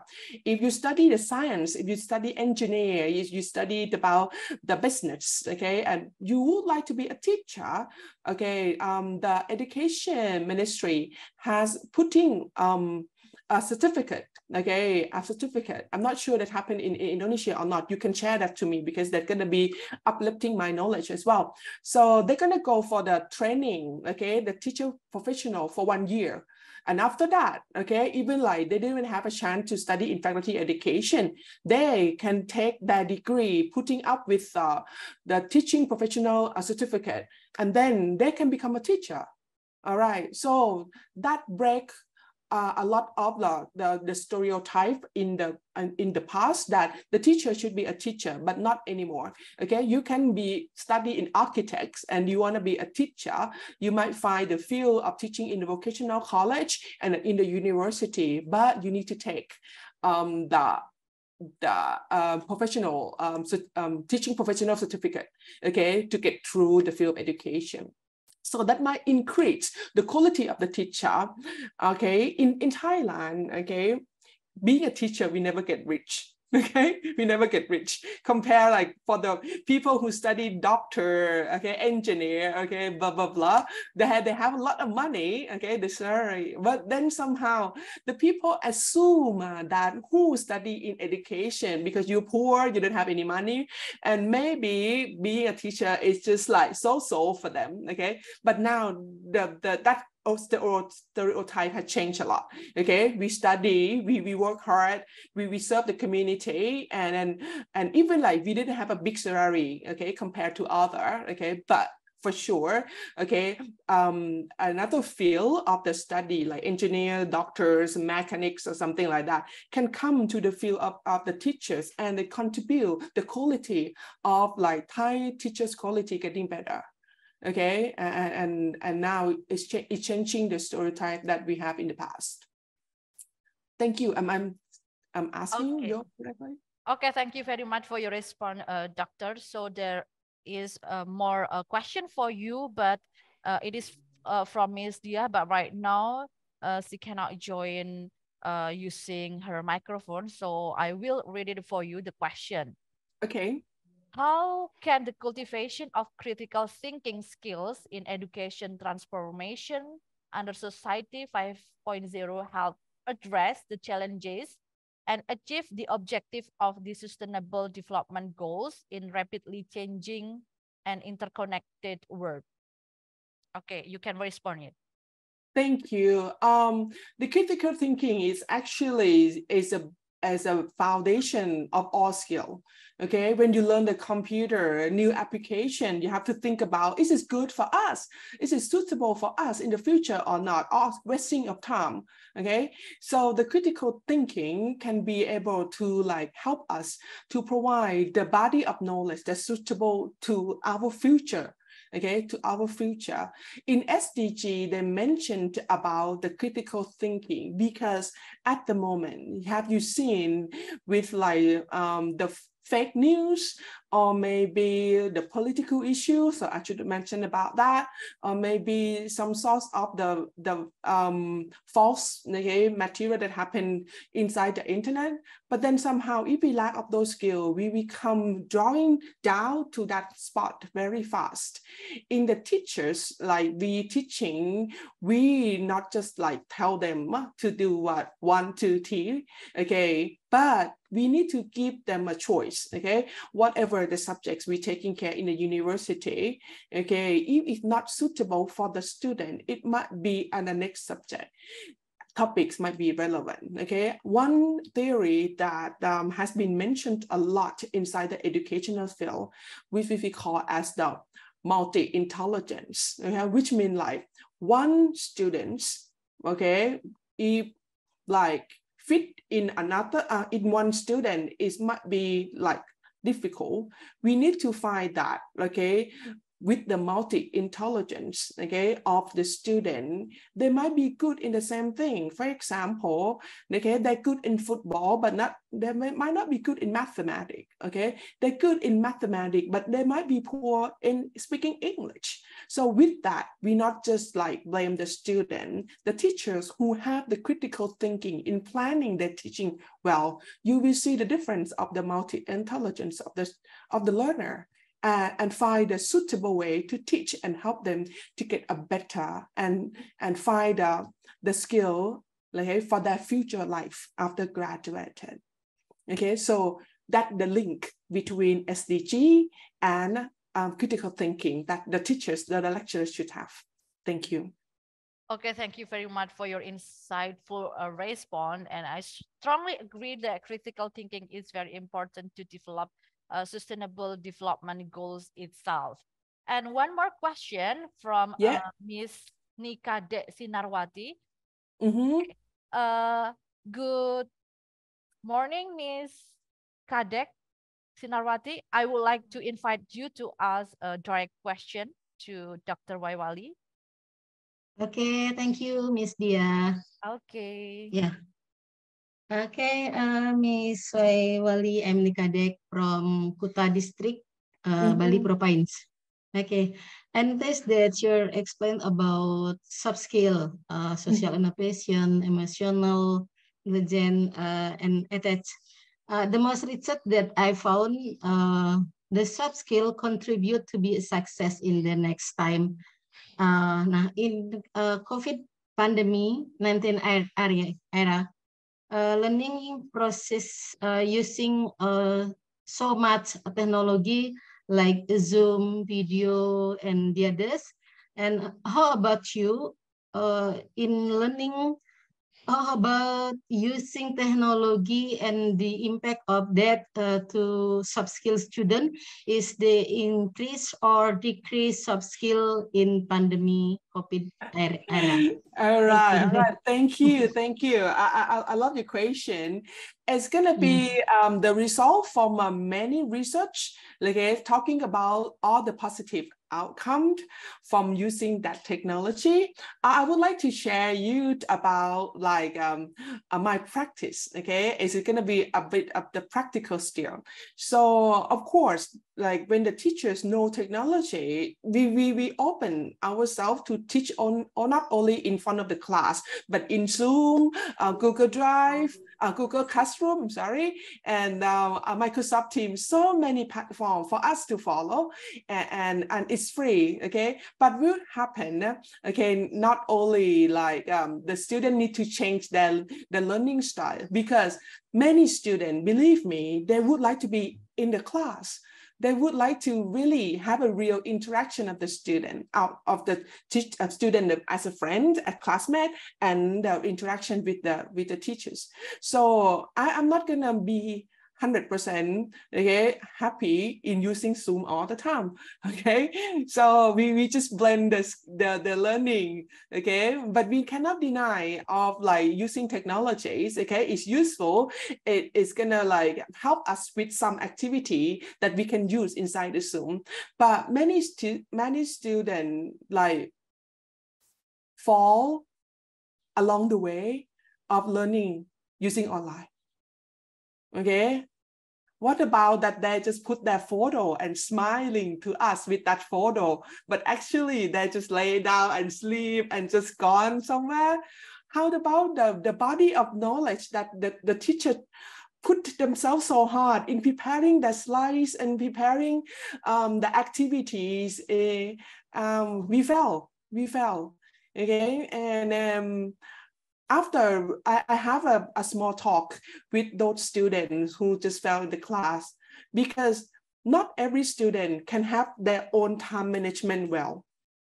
Okay, how they wake up, wear properly, eat and have some good breakfast, get themselves study ready to be in front. Okay, so it might not be successful, but the teachers need to find a way to help them to get used to it. For example, if we are sitting inside the classroom teaching for 2 hours, it's fine. Okay, we provide the activity. Okay, but to be in Zoom, I think like 2-3 hours is too long. Okay, the student need to wrap it up by the teacher need to prepare things. All right, my student need to be like have a break, okay, provide some activity and do all sorts of things. Okay, I cannot guarantee to anyone that's gonna be successful in using online. Okay, but okay, I guarantee you, if as a teacher we prepare ourselves well enough, okay, we getting to really know the students' character and behavior, we will find a matching way, a balance between teaching and gaining the knowledge between the ourselves as the teachers and then the students who are waiting for us to learn. Thank you. Okay, thank you very much Thank for you. your insightful response. Thank you, Ms. Eweli. I see someone raising their hand. Yeah, more questioner. I would like to invite Mr. Maulana Tepuri to ask a question directly to you, Doctor. Okay, Mr. Maulana, are you there? Yes. Okay, the screen is yours. Okay. Okay, thank you very much for the moderator and then Dr. Walawai from the Thailand. I'm very interested with the topic today about the education, especially I'm as the English language teaching department student in Nahdlatul Ulama University of Surakarta. I'd like to ask about some technique and then about the correlation of emotion in the for improving their speaking performance for especially the Thailand student, because in my university in UNU Purwokerto, we have the exchange student from Thailand and they have some difficulties to saying in English. And then we as the local student cannot help because we also cannot speaking Thai fluency, and then our lectures is also cannot speaking Thai also. So based on this conference, I would like to know more about the answer from the Dr. Walawai from the Thailand, how the technique or how the specific approach that we can use to help our friends from the Thailand to fix their difficulties in the speaking English. And then for the highlights question for myself is, are the specific language learning techniques or intervention that can help the Thai student better manage their emotion and improve their English speaking performance? Thank you, Doctor and moderator for the occasion. Thank you. All right, I'll try my best to answer this question. But as I mentioned earlier, the teachers need to understand the student first, right? So you observe the student from Thailand who have a problem in communication, understanding English. Of course, let me tell you, okay, I 100% guarantee that a majority of Indonesian, okay, you have a better English okay, than Thai in general, you know, okay, in general. Why I'm saying that? Because the root of language is totally different, okay? So Thai people, we speak and use English as a foreign language, okay? We look into the dictionary, the foreign is like equal to alien, okay? It's still alien language right now, okay? Because outside the classroom or the routine, the daily life, we're not using English. Okay, we use English only in the capital of city who work with the company with the foreigner. But then somehow the outside the capital city like my city, okay, even the big city, we have a lot of tourist instruction and a lot of people come, but Thai people still not conquer English, okay? Because why I'm saying your English is better than us in big majorities, because look at your alphabet right now. You use English, okay? You pronounce it. Yeah, you know that the alphabet sounds like the phonics, okay? But in Thailand, we still keep our Thai writing, the handwriting, which is totally different. The student look at the English as an alien, and then I'm sorry for you to have like the students who have a problem with English. But for the emotional, as you mentioned, I'm totally agree with you that you're going to focus on that. If you know that the student have the problem with like pragmatics or phonics, small little item, you need to fix that part first, okay? We have the theory of teaching English like the top down and bottom up. Have you heard about that? Okay. If they cannot be able to understand the long sentence, just cut it short. Use the body language. Okay, use the body language. Maybe use some fast expression to help you repeat it, say it twice. Okay, make it clear. Okay, English as only the tool. Okay, you don't know that student might be smart in another subject. Okay, might be good in another subject. They might be good in bicycle, in drawing. The multiple intelligence is totally different. But if English is only the tool, they cannot be successful in English. Teachers of English, as Indonesians, like you guys, you need to help them, okay? By provide the, for me, I'm gonna speak to them slow, okay, and let them read my mouth, the shape of mouth, okay, and explain with gesture, okay, I don't know, okay, and it's gonna be good. This is not only the young kids, but adults, I will do the same thing, okay, but if we think about the down bottom, we say a thing and the student can be really critical and think about what we say. It's going to be another way to start the study as well. But emotional development of the student need to be a key too. If they don't like you, if they don't like English, if you don't like your country, they will not speak. They will not just find themselves suit in the new environment. But the teacher will work harder to make Indonesian as a home for them. Yeah, all right, okay. Let them learn, let them grow, let them have a good friend, okay, a good buddy to hang out in lunchtime, in dinner time. It might be the way to develop their own interest. And when we love something, we're gonna be good in that thing, okay? So I hope that you're gonna keep fighting and finding the way to help Thai student Indonesian to develop English. Thank you. Okay, is it enough, Mr. Maulana? The response? Yes, and so is it enough? And then I have one question again about the dialect. Yeah, the Thailand is having the different dialect, and then I think it's like we in Banyumas Regency is having the dialect. So when we talk in English, is it a differences with the others? Yeah, and then it is the very unique linguistic also. I think so. Maybe Dr. Walawai have some opinion to helping the dialect from the Thailand, because it is a very difficult thing also that my friend from Thailand told to me that our dialect is very difficult to following the best English. Maybe you have any helping or some, what is it, some ways to help and reduce it, the yes, the problems. Thank you. All right, thank you. I'm gonna explain that clearly. If someone want to learn Thai, the dialect is gonna be the key, okay? But if your student who Thai and move to Indonesian and study English, I don't want you to focus on Thai dialect. Okay, I don't want to have Thai language interfere with the new language. You pop up with English. Okay, explain them starting with English somehow.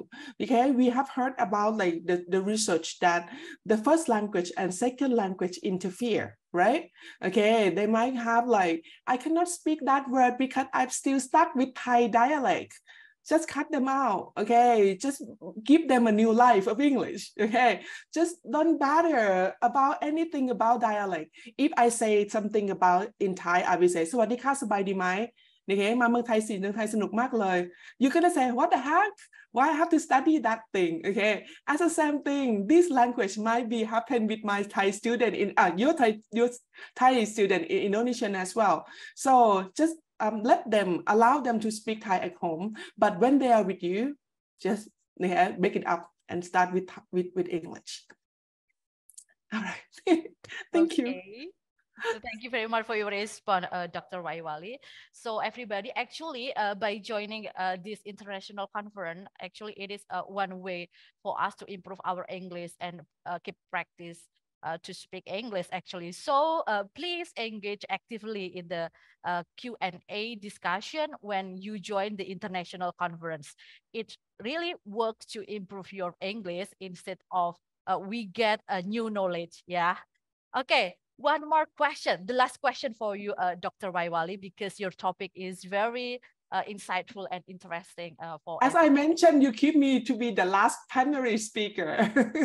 Welcome, yeah, because question. it is also the last plenary speaker, so we do not want to waste the new insight from you as well. Please, yeah, welcome. Okay, Mr. Dimas, are you there? We are invite you to ask directly the question to Dr. Waiwali. Okay, Miss Dia, thank you for the chance. Hello, Dr. Waiwali. Hello. Okay, thank you before, and like Miss Dia said, your presentation I think is insightful and interesting. But first, I will introduce myself. My name is Dimas from Universitas Tunas Pembangunan University, or UTP.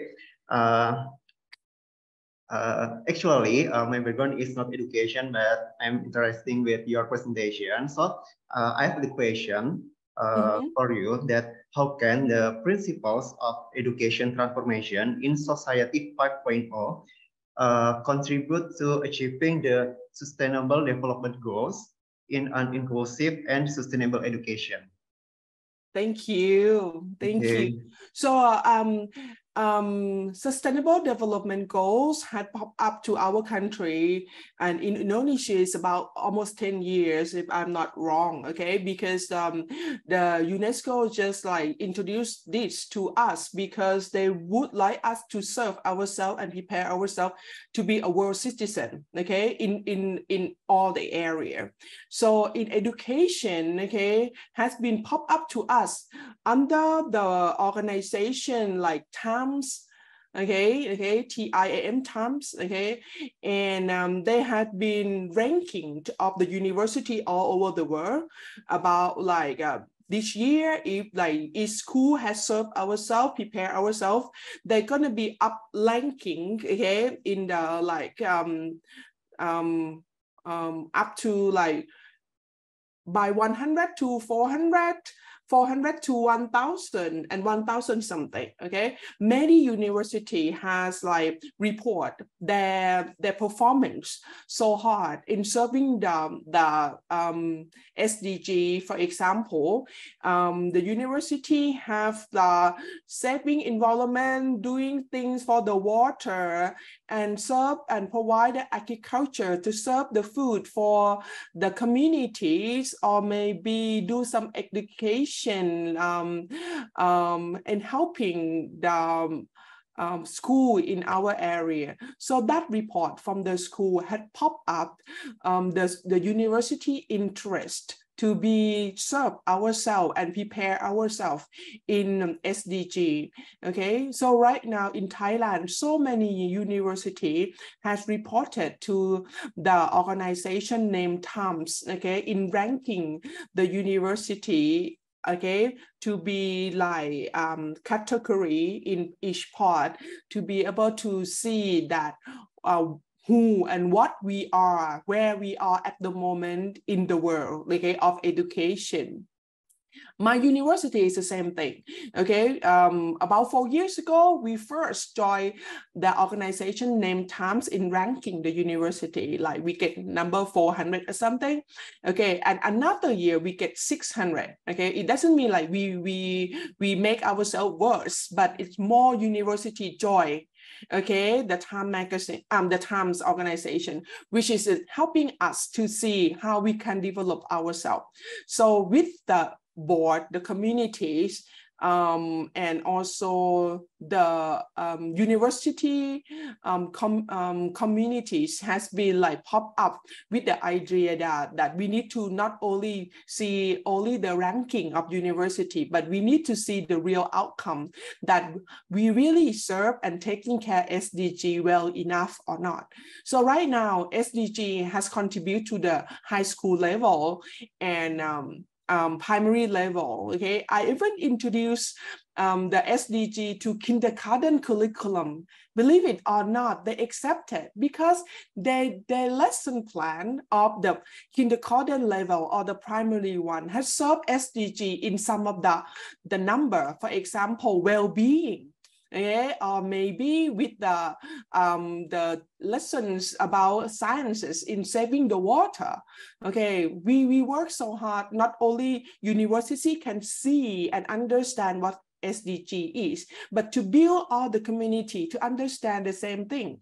And when we serve like that, when we work like that, we waiting in a couple years, I'm pretty sure that in my city, okay, we're gonna understand what SDG and prepare the student from kindergarten, primary level, high school level up to the university, prepare themselves to be a better world citizen, which is, if that can happen in like by 2030, the outcome of how we can serve the people and let them to be proud or appreciate themselves in be a good people and good citizen will be up as the outcome. So in the university, okay, we get a lot of support in encouraging the SDG to all the level of the university.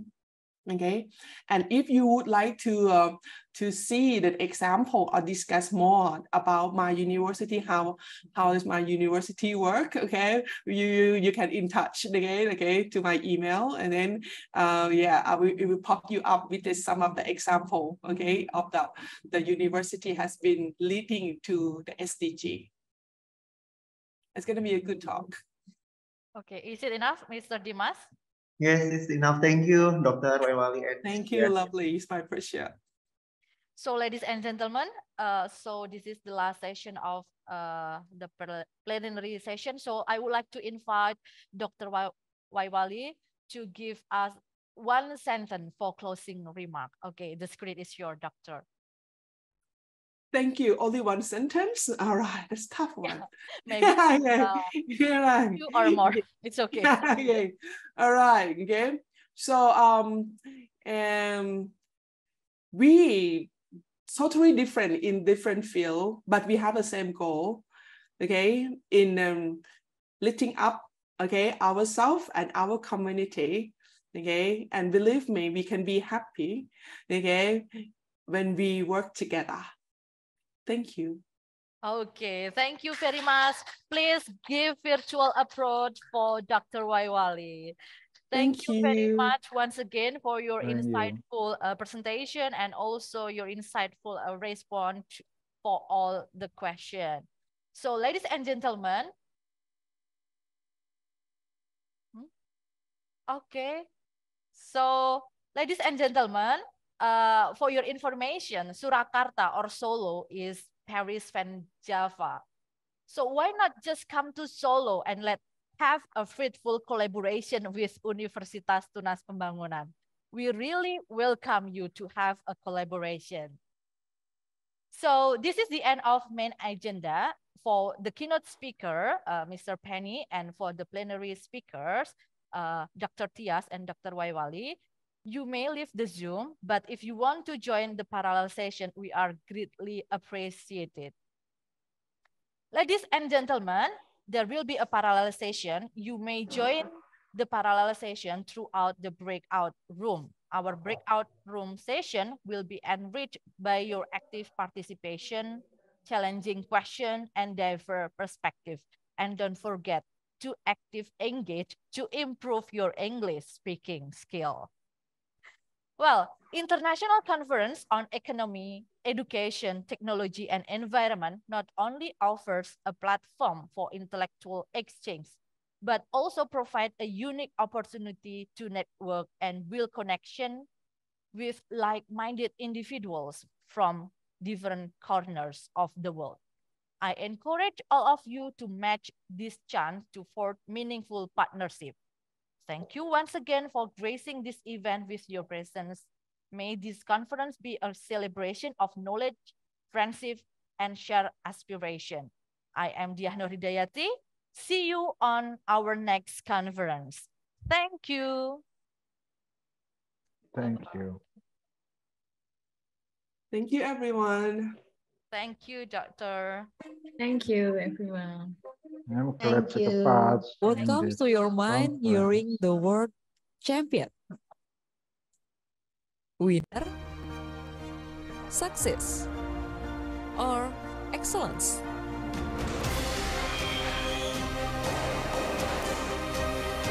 Being a champion must accomplish many things. Set a goal, make a timetable, keep practicing, and choose high-quality educational institutions producing a champion. Universitas Tunas Pembangunan Surakarta is a champion campus. Kampusnya generasi juara.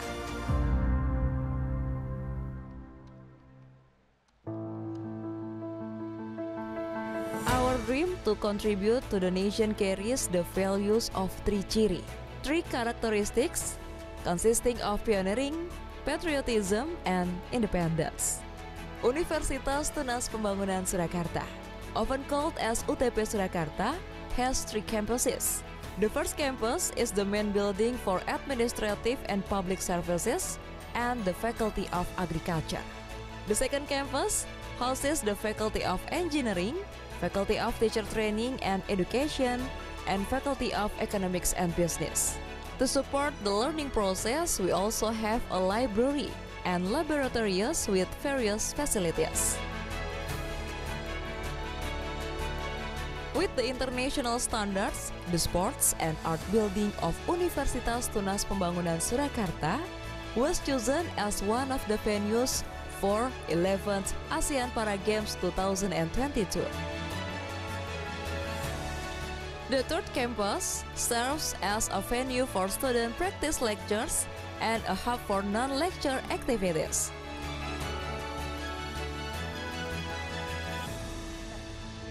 There are 4 faculties and 13 study programs.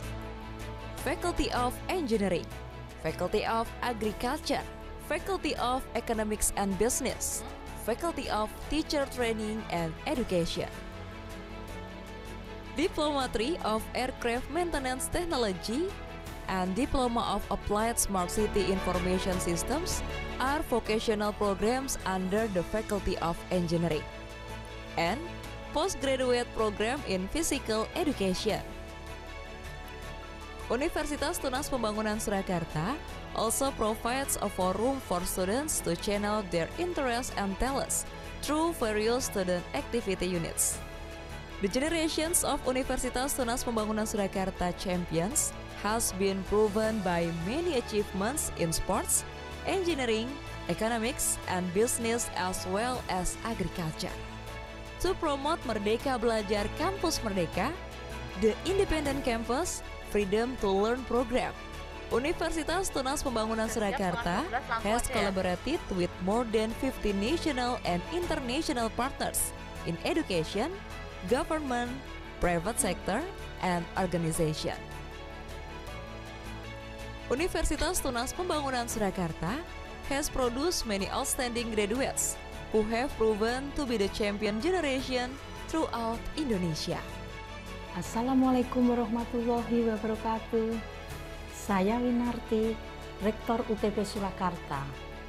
UTP sebagai salah satu institusi pendidikan dengan tagline Kampus Juara, senantiasa aktif mendorong mahasiswa untuk mengikuti kejuaraan di tingkat nasional maupun internasional.